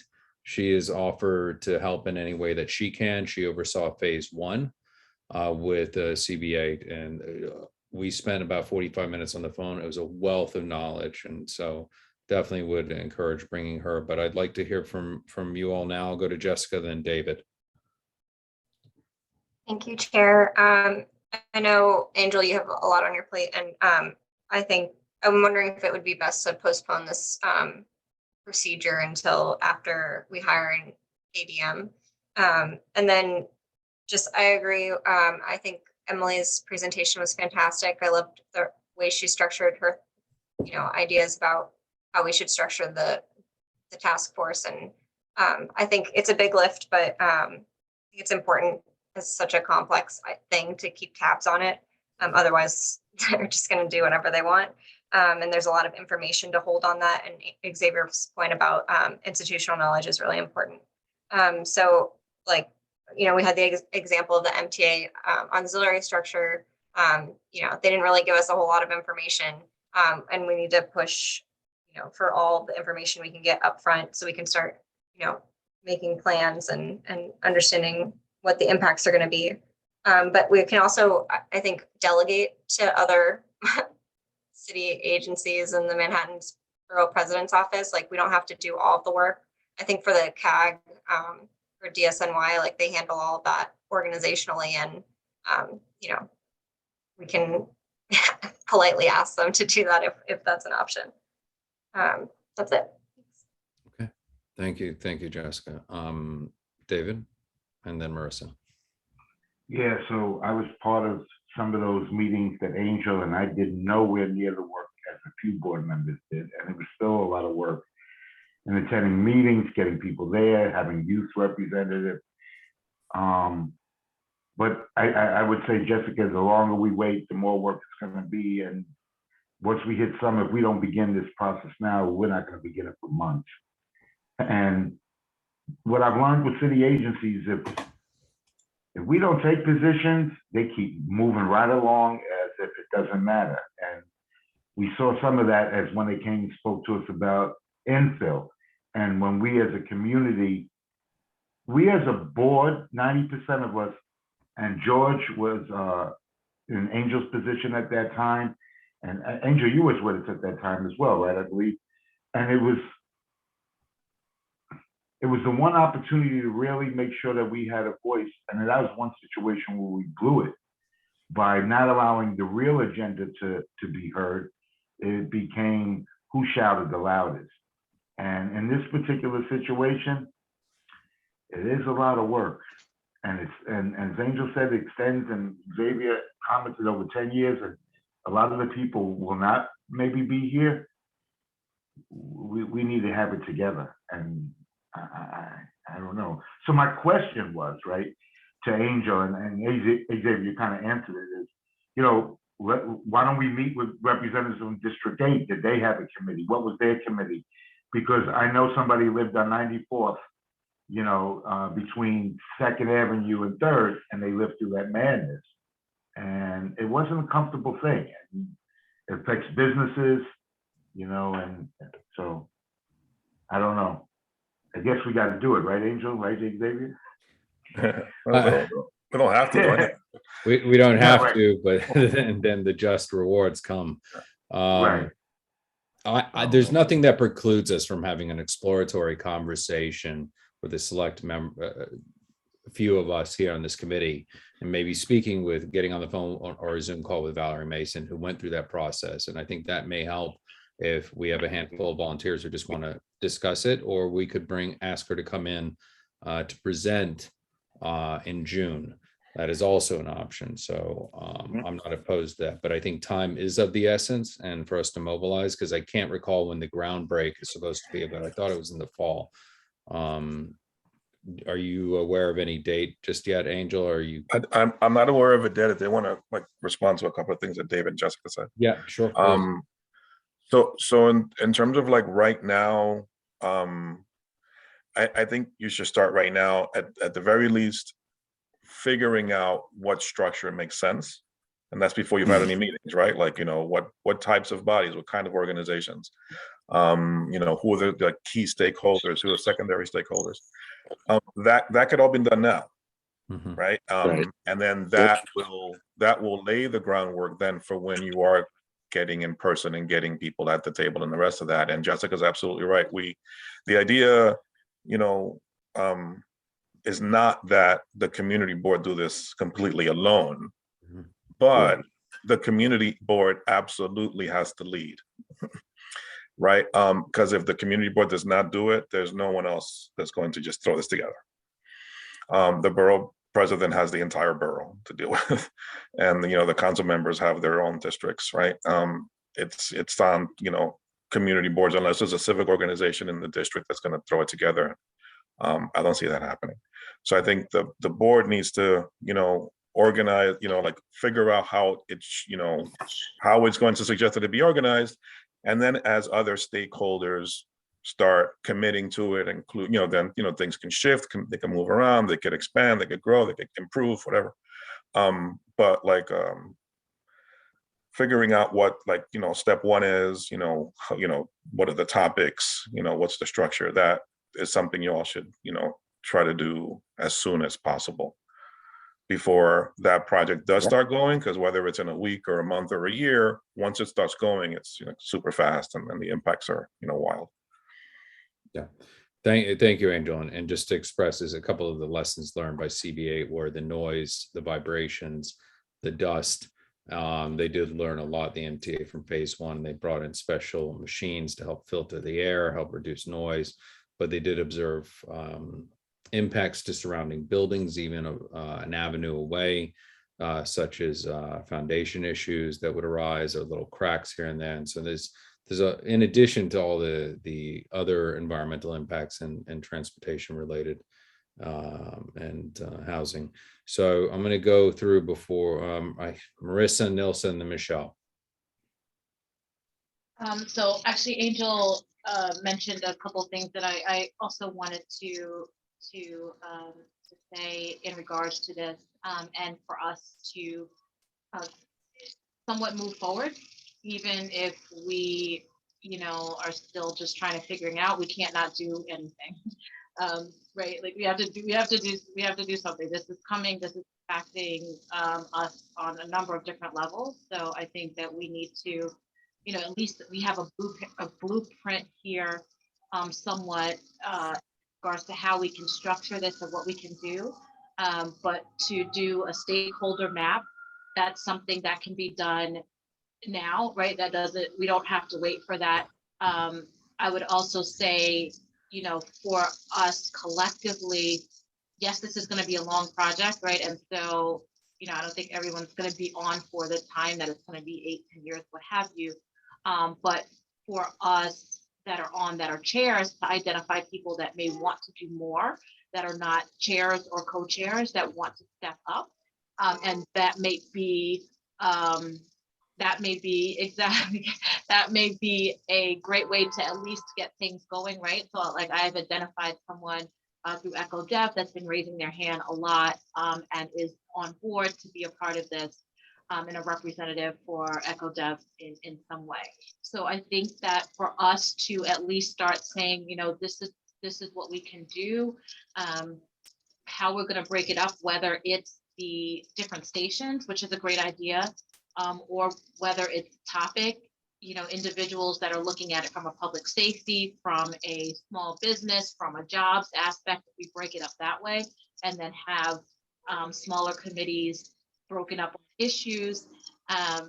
But for us not to do anything is not going to be helpful. This is coming. My understanding is that there is still a bit of funding that MTA is waiting for, but once that is made available, it's going to be quick and moving, and they'll be going forward. So that means that we need to have our, ish together. Sorry, but we got to have our stuff together so that when it comes, we're not scrambling and trying to figure out, oh, how are we going to put a task force together, or what are we going to do? So that would be my recommendation, for us to at least start again mapping out, figuring out like our different sectors and how we're going to break it down, and then also identify people, if we haven't already, that are willing to raise their hand and want to be a part of it. Okay. Thank Xavier, you. Angel, will we be able to do those meetings that we did like that live, or rather, can we do them on Zoom, or would those meetings be live? Because we had meetings with a couple of hundred people in those meetings that, in terms of the roundtable discussions. So, while we're struggling to come back live and have quorum, understand that doing this work was live in space with This, so to answer your question, David, is that a task force still falls under the same OML. Okay, thanks. Yeah. So to answer that very directly, you're muted, Angel.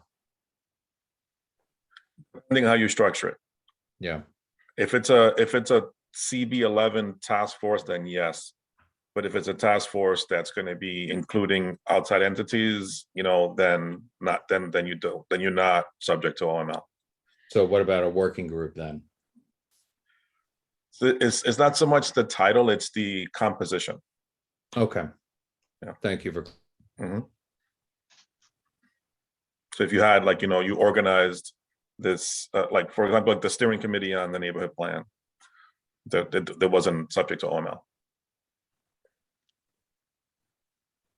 Did I freeze? Yeah, good point. No, we heard you. Xavier froze.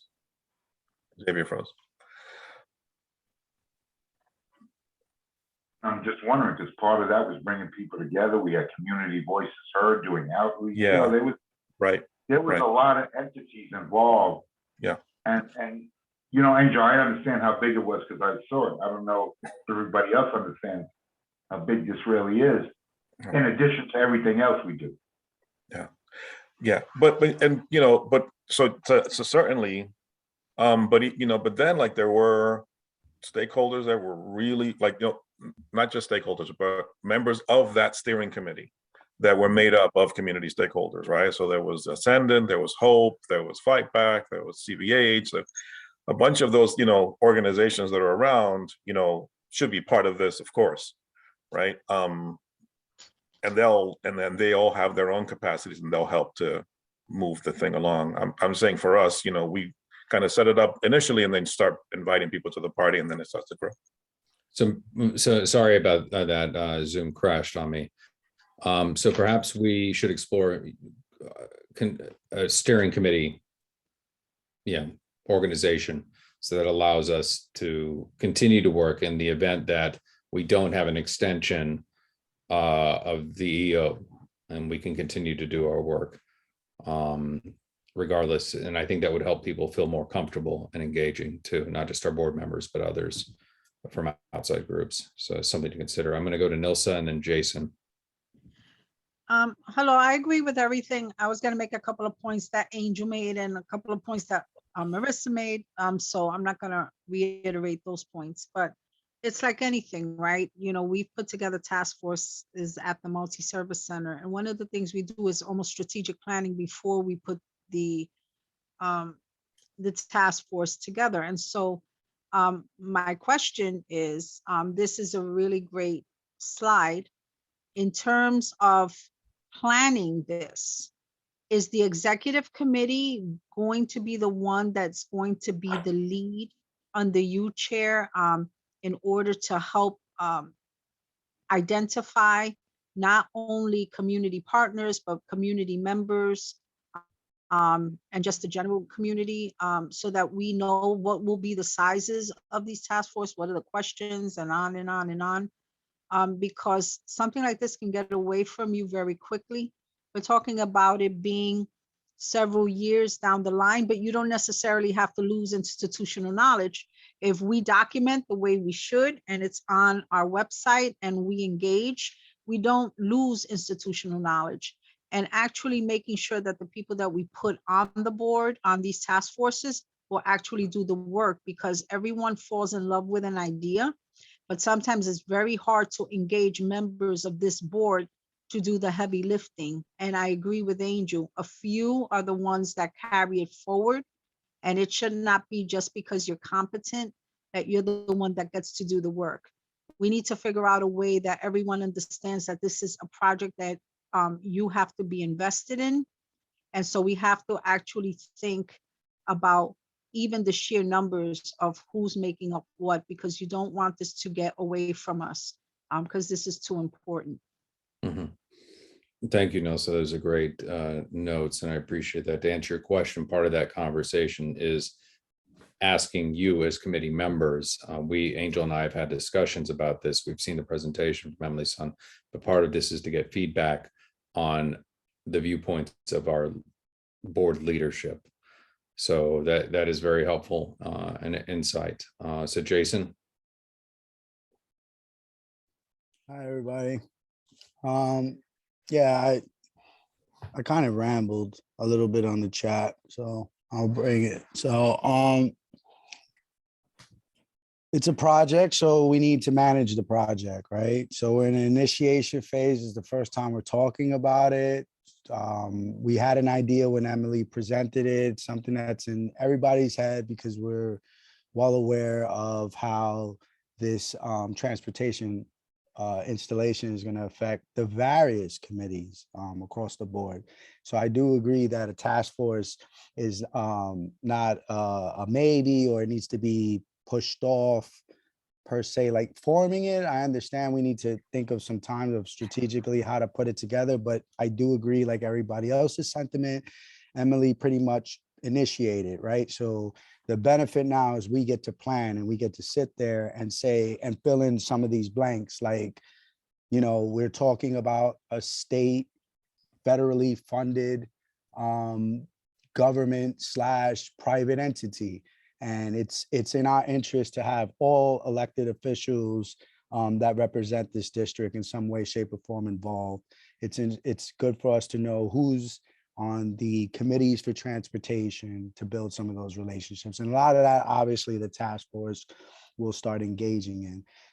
So my long-winded sentiment is I think the task force definitely needs to happen. I am not familiar with the board's process of how it's done or when it's done or, you know, why it needs to be done, but we know that there is going to be a, you know, there's just going to be so many challenges, like you said, between your environmental challenges of health, you're going to have land, we're already at land use and housing, having expressed interest from the community that are concerned with people, you know, being affected with their quality of life. Some people are losing their homes. There's just so much. So I say all that to say this, I do agree that we need to start it. We shouldn't wait any further. And what are the next steps from a board's perspective outside of just having this conversation and saying, hey, let's get it going.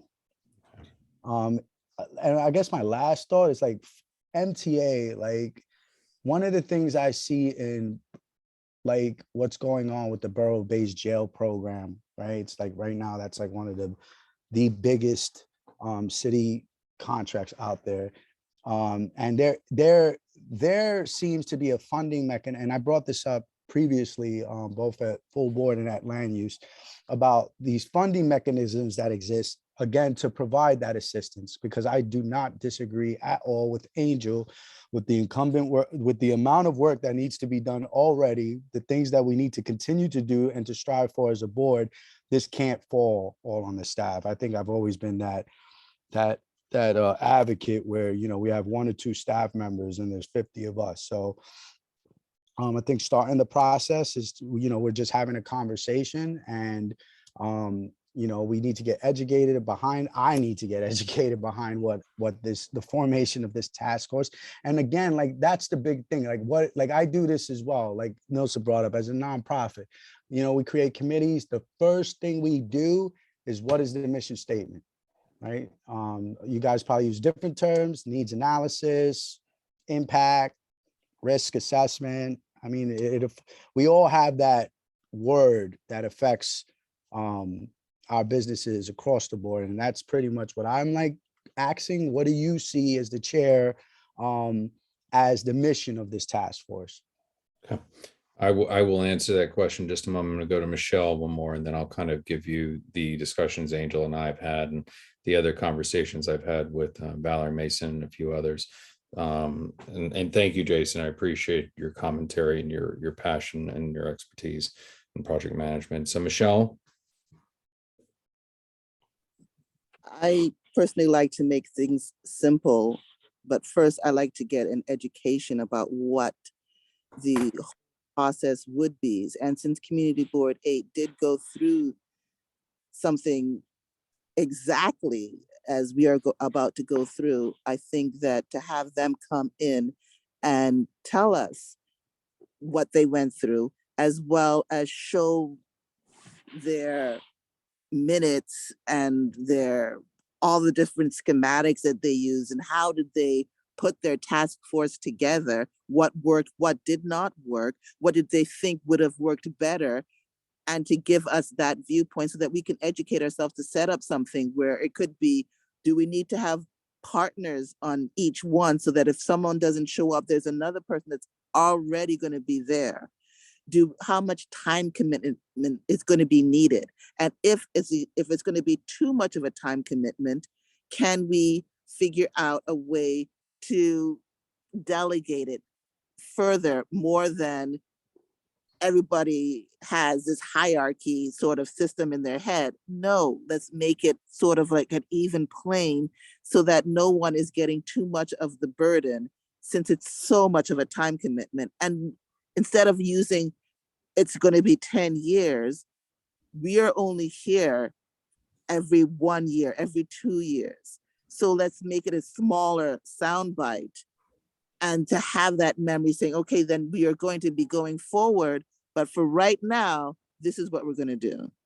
I think that would make it more simple and less of this huge mountain that I think a lot of people are starting to feel that it's going to be too much. It won't be too much because we need to do it. Thank you, Michelle. I appreciate your commentary there. So a couple of things. in the conversations I've had with Angel, with other people from phase one and CB8, at a minimum, I think the core group of this body would be those committees that are most heavily impacted. You got public safety and transportation, you got land use, you got economic development, you have housing, environment, open space, right? So these are just a handful of, you got 5 right there that I would see as standing members serving on, whether this is, we're going to call it a working group or a task force. We would have ideally an advisor from CB8 sitting to help guide us along. I think the initial organization of our core and shepherding this through it will be integral to our success. Again, we're having, as was recommended in the email from Angel, is that then you would have, and we can have additional members who perhaps sit on 2 of those committees, who can then be in charge of breakouts within our station stops, such as 106, 116th, and 125th. Right. The original recommendation, which I totally agree with, which is having, CB11 as the head, and then our partners, the BP, and then our 2 city council reps. As for the state reps, given how they handle it, they can be brought in, I think, on the secondary, the next level down. And then we break it down into the stages of impact and which particular sectors are going to be impacted, right? So as construction begins, let's think holistically. You're going to have impacts on transportation from our vehicular and foot traffic. You're going to have an impact to the environment, air quality, sound, et cetera, and so on. The accessibility of parking being another. You're going to have, they move, and heavy machinery. Now, keep in mind, sections of tunnel here have existed for 50 something years. So we have pre-existing tunnels, whereas I believe CB8s in phase 1 didn't have as many as we do. That will shorten some of the timeline, but then you have to modernize. You have to modernize it. So with that being said, initially I can see the core 5, but committees there, but in some way, shape, or form, we're all going to play a role. But the question becomes of who has the time to commit. I've had a conversation with Marissa, and she said it was Jennifer Meyer who said she'd be willing to sit on this. But the initial meeting I would like to have would be with the core group of CB11, where we break out our process, we create our timeline, our check-ins based off of what Emily put together here, which if you look at it and you go to page 40, and it deals with the immediate impact management, and then the transit-oriented aspect. We can take these recommendations here, and I could see us altering them to our needs, and then looping in after we have decided what our structure is, what our, thank you, if you could go to page, I'm at 41 now, please, Angel. Starts a little funky here. 40. That's all right. I know it's getting late, guys, but I'd really like for us to walk away from this component saying, okay, we're going to pull 5, 7 members for our immediate task force, and we can pare it down a bit as we realize, okay, this is what the core structure is going to be. So again, you look at how this is broken down. There's nothing that we have to ascribe to with this organizational chart. We could say, okay, we had our first meeting to discuss what we think the process should be. We can merge a couple hats from this, from one section to the other. Again, this is part of a deeper next level down in conversation. As for, and then we can, I'll get to you in just a moment, Michelle. From there, we can then determine the other organizations that would be involved, which Angel rattled off a few of them already. I could see those such as Civitas, I could see Union Settlement, and others who are participating. And then we would branch out into this larger steering committee. From that aspect, I'm sorry, I'm trying to keep my notes together here.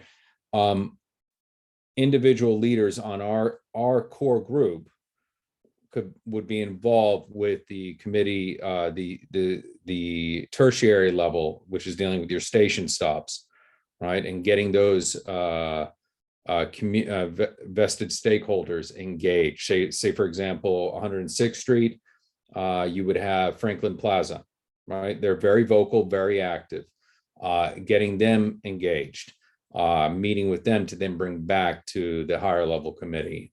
So again, giving you kind of a quick brain dump on this. If we scroll down, next one slide. We addressed a lot of these. I mean, here you can see, if you can go to page 42 in this slide, the next slide.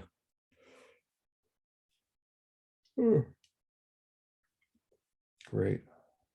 Thank you. So again, you're seeing the impacts and how everything intersects here.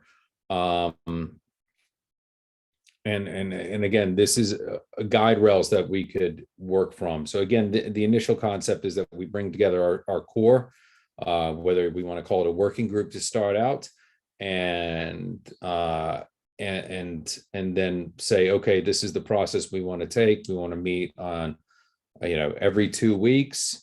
We're gonna, by the end of month one, we're gonna reach out to our to our other members within the community, our stakeholders, if you will, and we start setting our goals. So again, I'd like to get your feedback on that. And let me just go to Michelle real quick, and then Jason.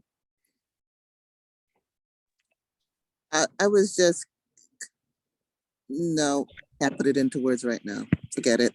Okay, no problem. Yeah. All right, go ahead, Jason. Yeah, I like the idea of creating a group to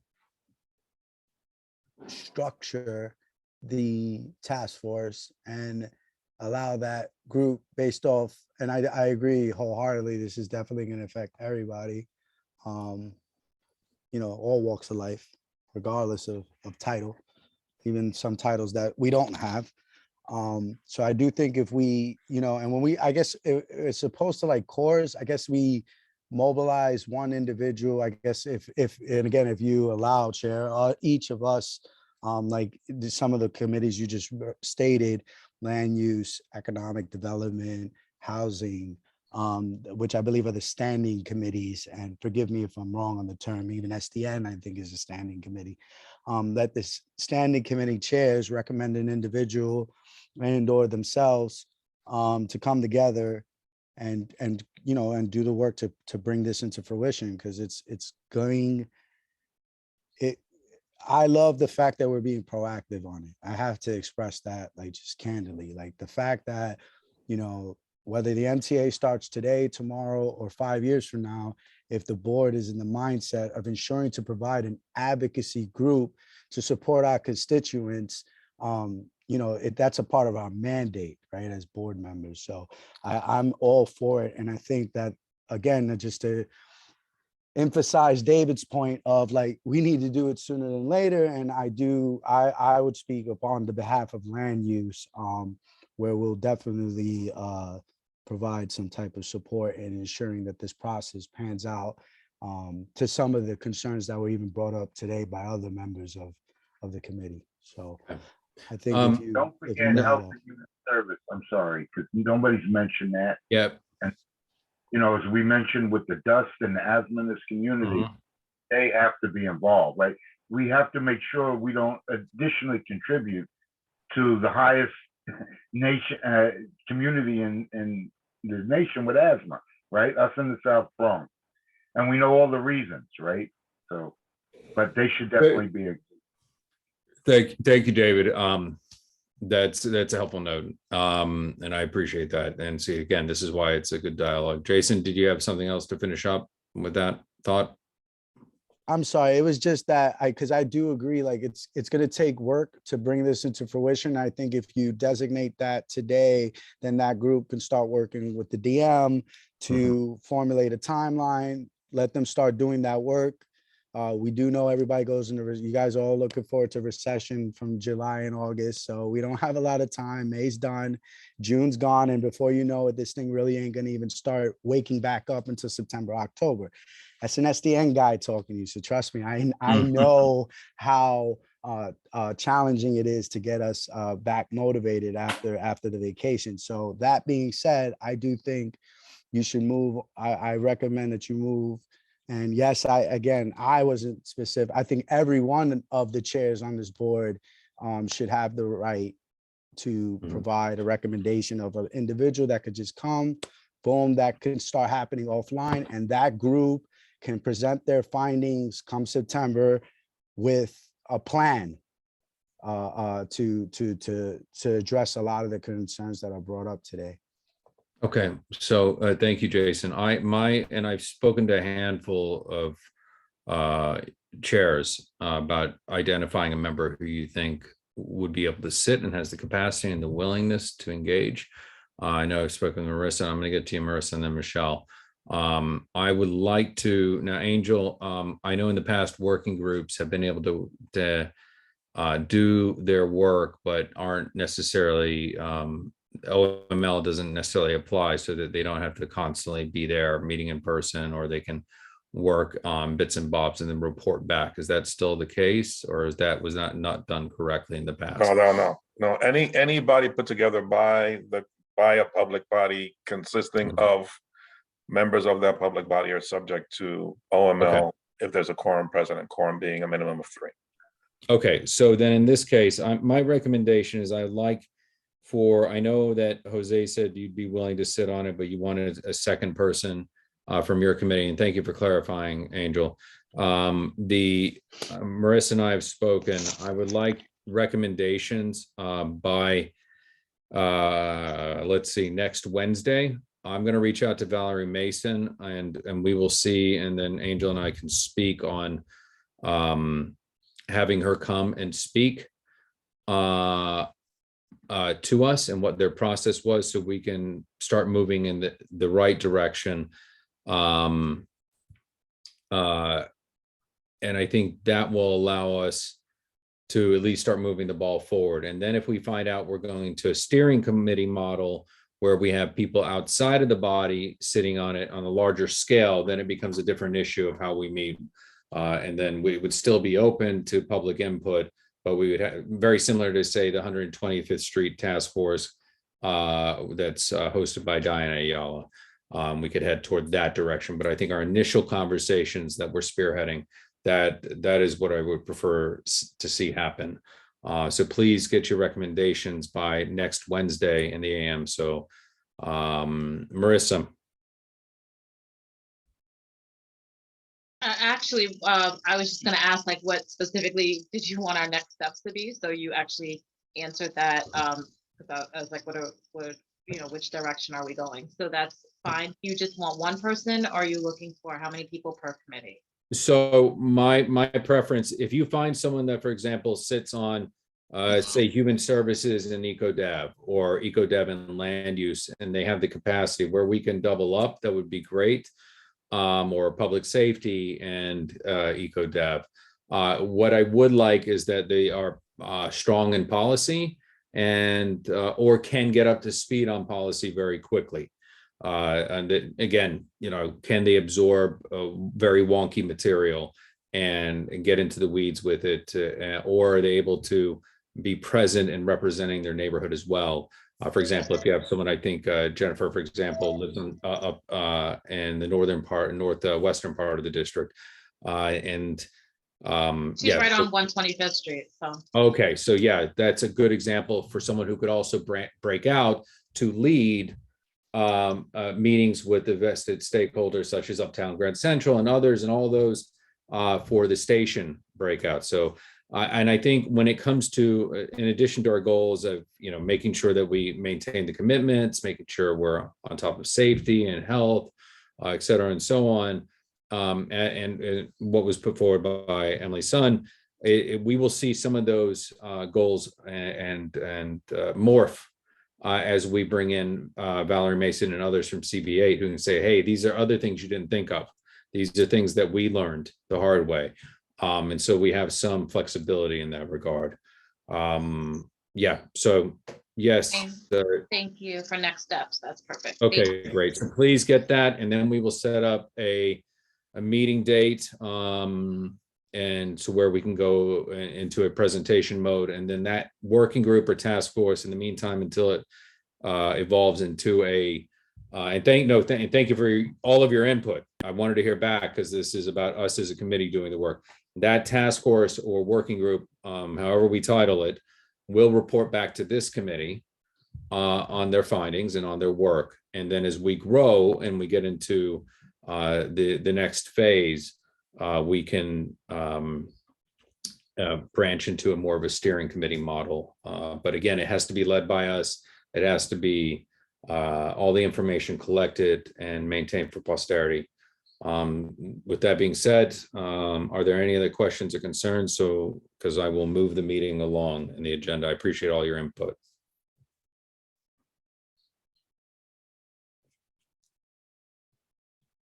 Okay, seeing there are none, if we pull the agenda up, we are now on to committee discussion on process to onboard new members. Angel, if you, Angel and I had some discussions on this, and initially we weren't going to do the online, but I really kind of thought after speaking with some of our former members and current members, they found it helpful. But you know, I'll let him speak on that real quick, and then I'll chime back in. I'm not on this committee, Xavier. So yeah, just the same thing we did last year. We started it a couple of years ago, we the staff, when we went into the pandemic, started doing these onboardings online. And they're essentially like an orientation for the new members, you know, explaining, you know, what it is the community board does, how it is that this particular board operates, just, you know, stating and then restating just some basic things about the community board experience that we found prior to that. We were hearing feedback from newly appointed members that, you know, they were still confused months into their membership and such. So what we did is we just took a lot of those, you know, issues that were being raised by those newer members that we'd heard over the years, and, you know, use that to inform this orientation. So we started doing it as a staff for the new members, and then so we're going to do that again this year. Xavier asked me to do it again. And then Xavier's going to organize another, you know, what he's hoping to be like an in-person kind of get to know you kind of event with the new members, and hopefully have some, you know, the current, you know, veteran members also participate. And that's pretty much the extent of it. One thing that I'm very pleased that our new borough president is doing for newly appointed members is they've established some required trainings right at the beginning of the appointments for new members, having to do with conflict of interest, having to do with equal employment, harassment in the workplace, which are really key for new members that are, you know, newer to a community board, understanding that there is a responsibility as a member of a board, that, you know, collectively you are an employer, you have, you know, certain responsibilities, and also as individual members you have responsibilities to operate at all times above board. You know, there's a lot of different rules and regulations and things that apply to members of public bodies, and it's not always easy to have all of that front of mind. So to the extent that, you know, trainings like these could be, you know, made formal parts of the onboarding process by the borough president's office, I think is very much to the benefit of new members. That's all I have. Thank you, Angel. One of the things that we did last year in conjunction with the onboarding online is we invited the new members to 101st Street and Lexington Avenue, the open street, so they could get a real world application of the impact of the community board. And a lot of them found it very helpful, both on a short, mid and long-term application on what can happen on 2 city blocks.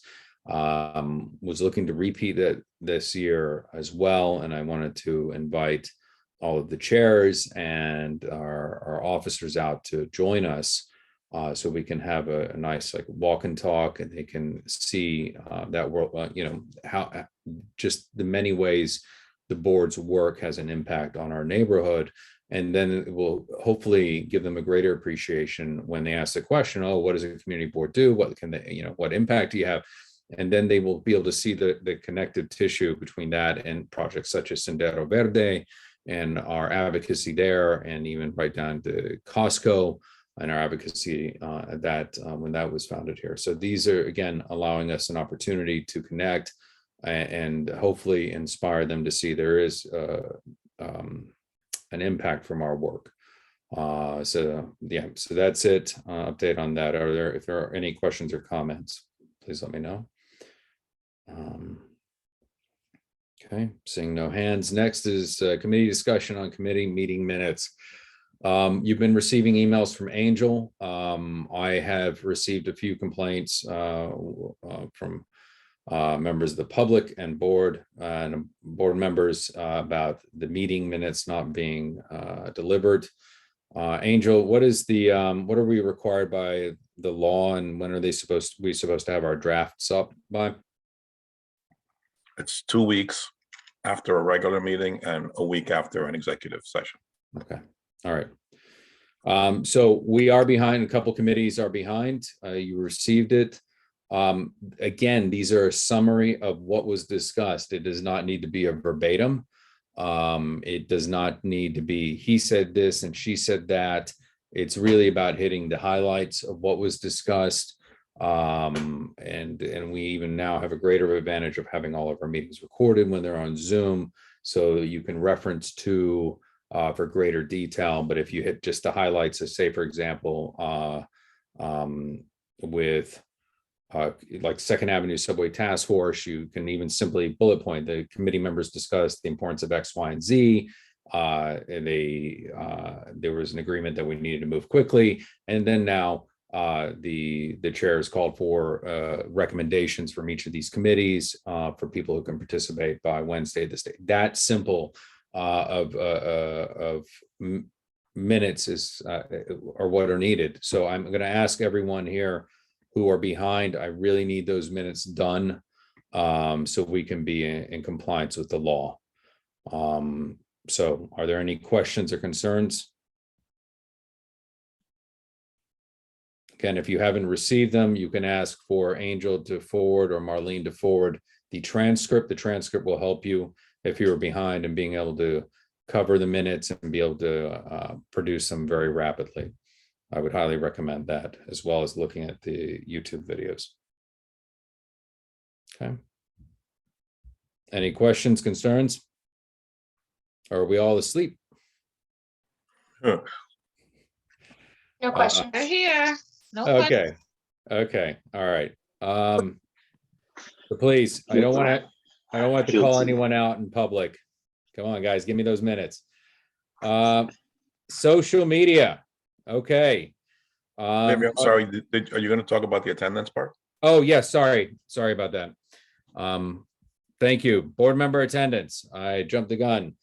Okay, Giselle, where do we stand with our members who were at that we had reached out to who had attendance issues?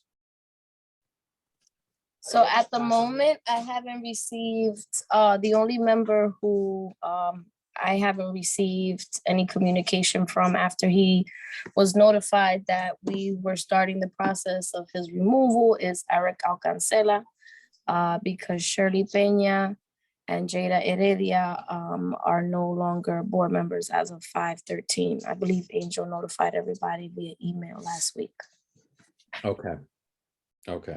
So as per our bylaws, either the executive can or a committee can be delegated to a special committee can be recommended to to enact the process for the removal of a member.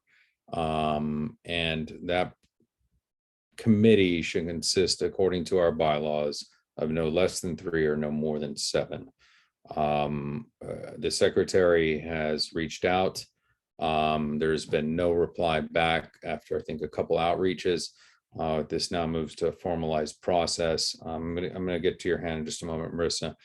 So my preference in this case is that a membership comprising of at least 3 would meet to initiate a final official written contact in compliance with our bylaws, and then report back to executive and report back to the full board.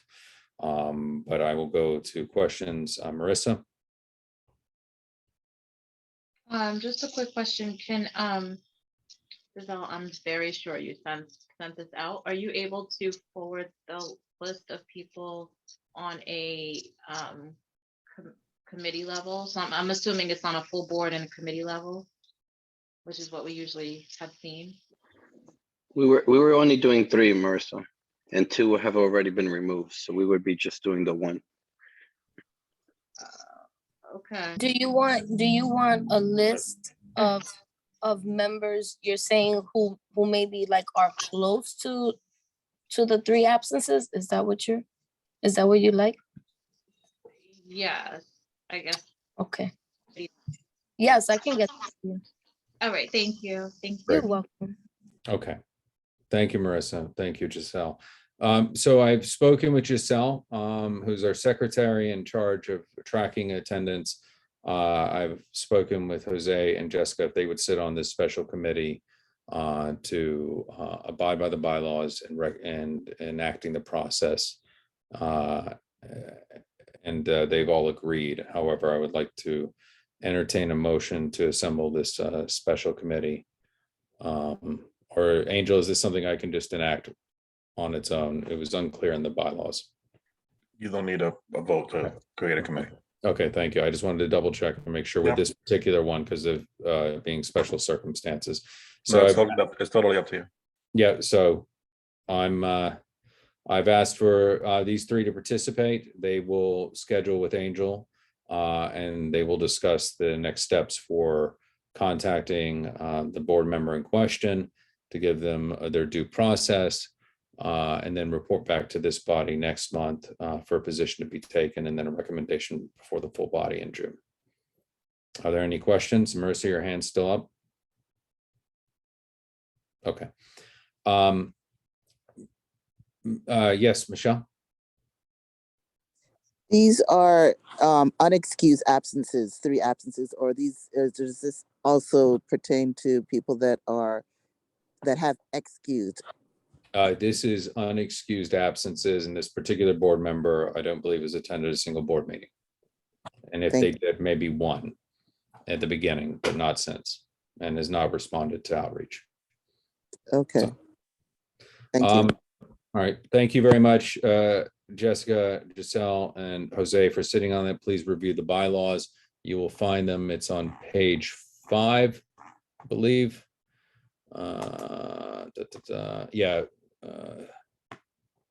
Bottom of 6 that describes the removal process on to 7. So please review them and then just keep me apprised as you move forward, and working with Angel as the liaison for that. To Marissa's earlier comment, if you are having any issues with a particular board member who is not attending regularly and you are failing to reach quorum, and you have contacted them and they are not communicating back, or it's repeatedly happening over and over again, please notify me so I may intercede and have a conversation with them and find out if there are extenuating circumstances that are preventing their participation.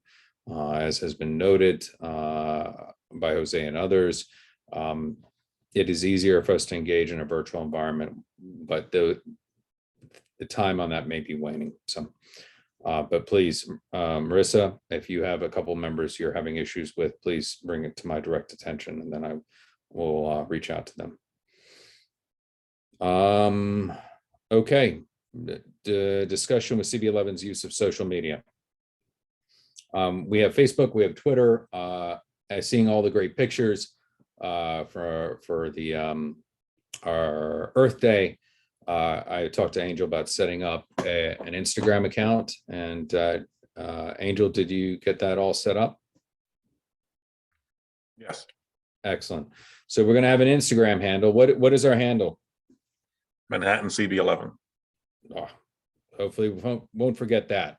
So as many of you know, the Insta or IG or whatever you want to call it, it's all picture based and how that you narratively tell a story. It's a way a lot of groups in our community interact. It can be linked to our Facebook account. So when it posts on Insta, it will post there on Facebook.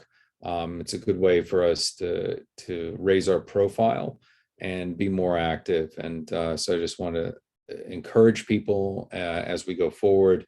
I know I get tagged a lot. I try to tag other members of our board. It's a good way for us to connect, because then that raises it in the algorithm for other people who are friends of friends, or connected by a couple degrees of separation. But again, it allows us to be engaged and for people to see our presence, which is very important. Yeah, so that was a quick update there. Does anyone have any questions on that?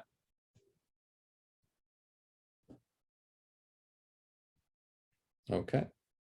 See that there are none. Next slide.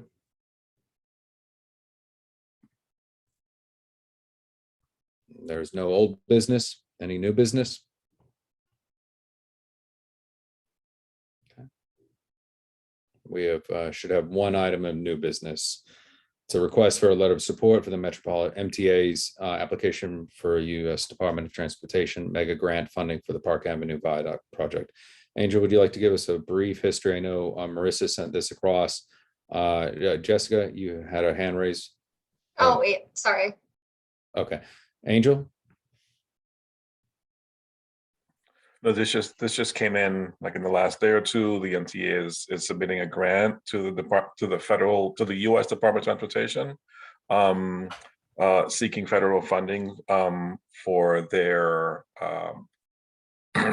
their project to replace the Park Avenue Viaduct. We've heard presentations on this over the last year at both our Transportation and Land Use Committee meetings. Quick summary is the project will replace two large segments of the Park Avenue Viaduct, the first beginning on 115th Street and extending to 119th Street, and the second north of the 125th Street stops. I believe it's from 100 and don't quote me exactly on this, 128th Street north to 132nd Street. Those two areas will be replaced entirely in phases. The MTA's plan is to replace the southern portion first, and then once that's complete, to go on to the second portion. This funding will help to cover the costs for this project.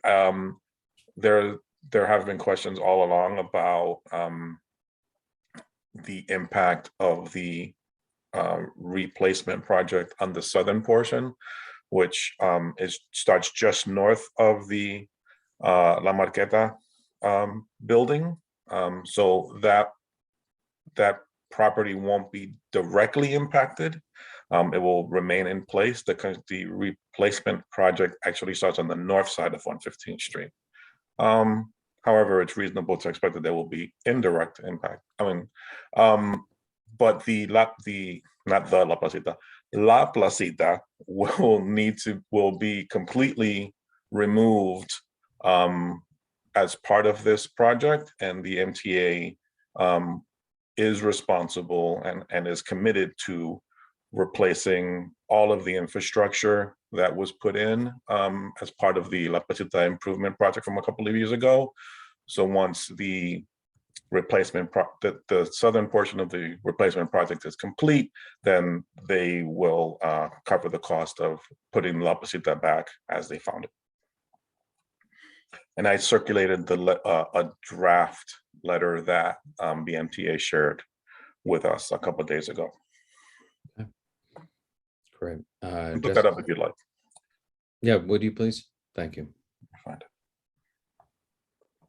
Thank you, Chair. I read the letter, and I just feel like it's a little bit too over the top. I think we should tone down the language. Like it's very strong. Like it's the best project that ever existed. And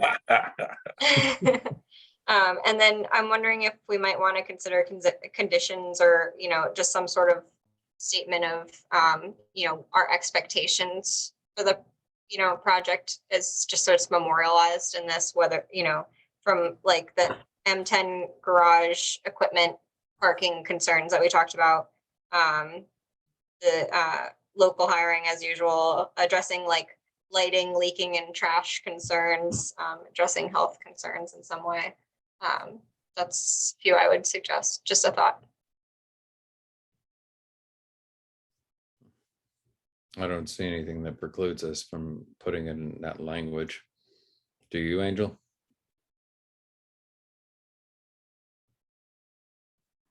Muting myself.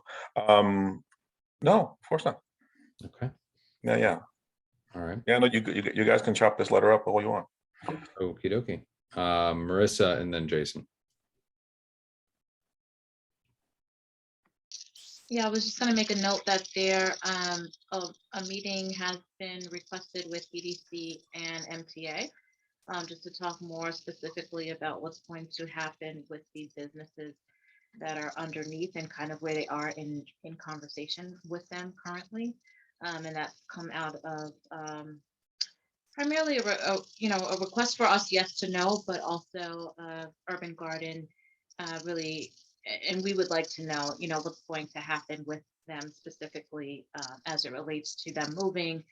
They're one of the, I would say one of the biggest tenants under the viaduct, and will have the most, I think, concern regarding displacement. So that has been requested just so we can get more information there, but just wanted to offer that as a point of information for this project. Okay. Thank you very much, Marissa. And thank you for working towards that meeting happening with EDC. Jason, you had your hand up. Yeah, I love what Marissa brought up and Jessica. My youthful question is why we have to do this? When do we have to have this done by? And how did this come about? I may have missed that. I stepped away to go to the bathroom. Angel, I believe there was a short deadline for turnaround. Isn't that correct? Yes, they had actually originally asked for us to provide it last week, but I was away last week when the request came in. But they wanted it pretty quickly. Okay. And so it's very similar in deadline, such as with SBOT's request for our letters of support with various organizations that came before us last month, correct? Yes. Okay, thank you. Does that answer your question, Jason? Yeah, and I asked all that because I just don't know anything about this project, so it's really challenging. And there may be it came before, it just doesn't ring a bell. So, I think viaduct under the MTA. First, I was thinking Park Avenue, another subway tunnel. We've been as a board pretty much knocking everything down that has came from MTA, but that's me mixing Second Avenue subway, and then second to that, like some of the concerns Marissa brought up, like what about those businesses are there? Have we had conversations? I mean, I get what our congressman is doing. I'm assuming that's what you said, right? This came from Espaillat. That's a federal interest. We're local, and I think we have maybe different concerns, but I'm more speaking from again, me personally, I can't support something that I'm just hearing about and I gotta do some homework. So Okay, thank you, Jason. Marissa, your hand's up.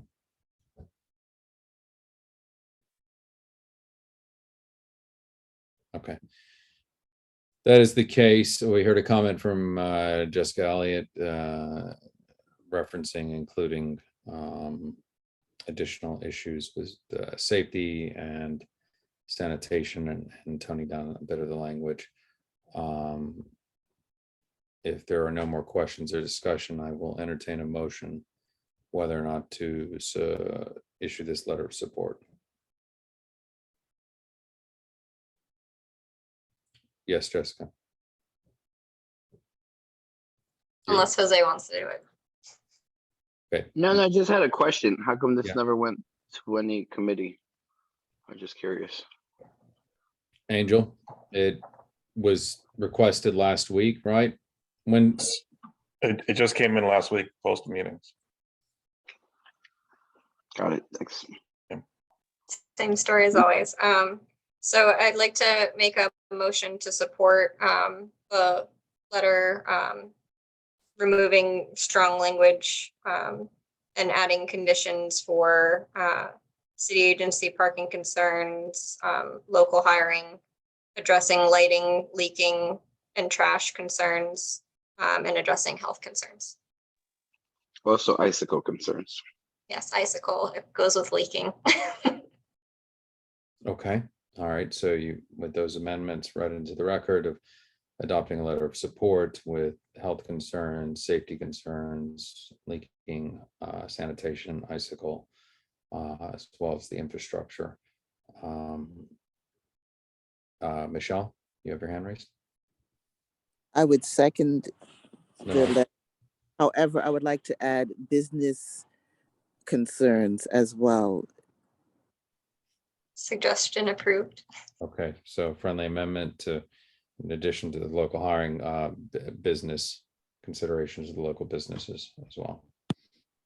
Okay, all right. It has been seconded. Giselle, please call the roll.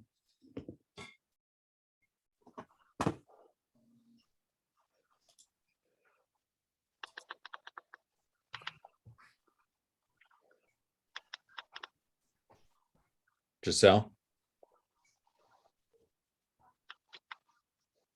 Okay. Angel, in the interest, because it is getting late, would you mind calling the roll? Jose Altamirano, Yes. Dan Briha, Yes.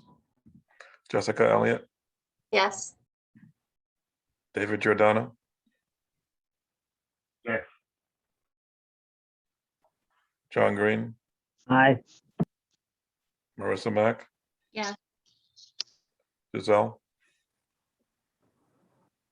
Xavier, Yes. Jason, No. Michelle, Yes. Nelsa, Yes. motion passes.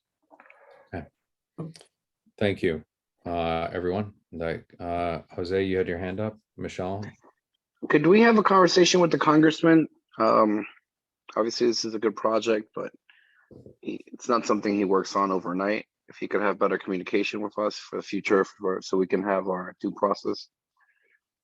I think this was a, This well, didn't come yes. from him. No, it did not, this one did not, all the others did. So yes, we will have that follow-up conversation. So thank you, Jose. This was a separate direct dealing with DOT, MTA to DOT. Okay. With that, that concludes our new business. And we are now ready to call the roll and adjourn the meeting. So Giselle, are you back? Yes, I'm back. My screen froze. Sorry about that. Oh, that's okay. Mine went down earlier. If you can call the roll for the end of the meeting, we will be officially adjourned. Yes. Jose Altamirano, Goodbye. Thank you. Dan Briha, Here. Jessica Elliott, Present. David Giordano, Present. John Green, Out. Marissa Mack, Here. Nirsa Rama,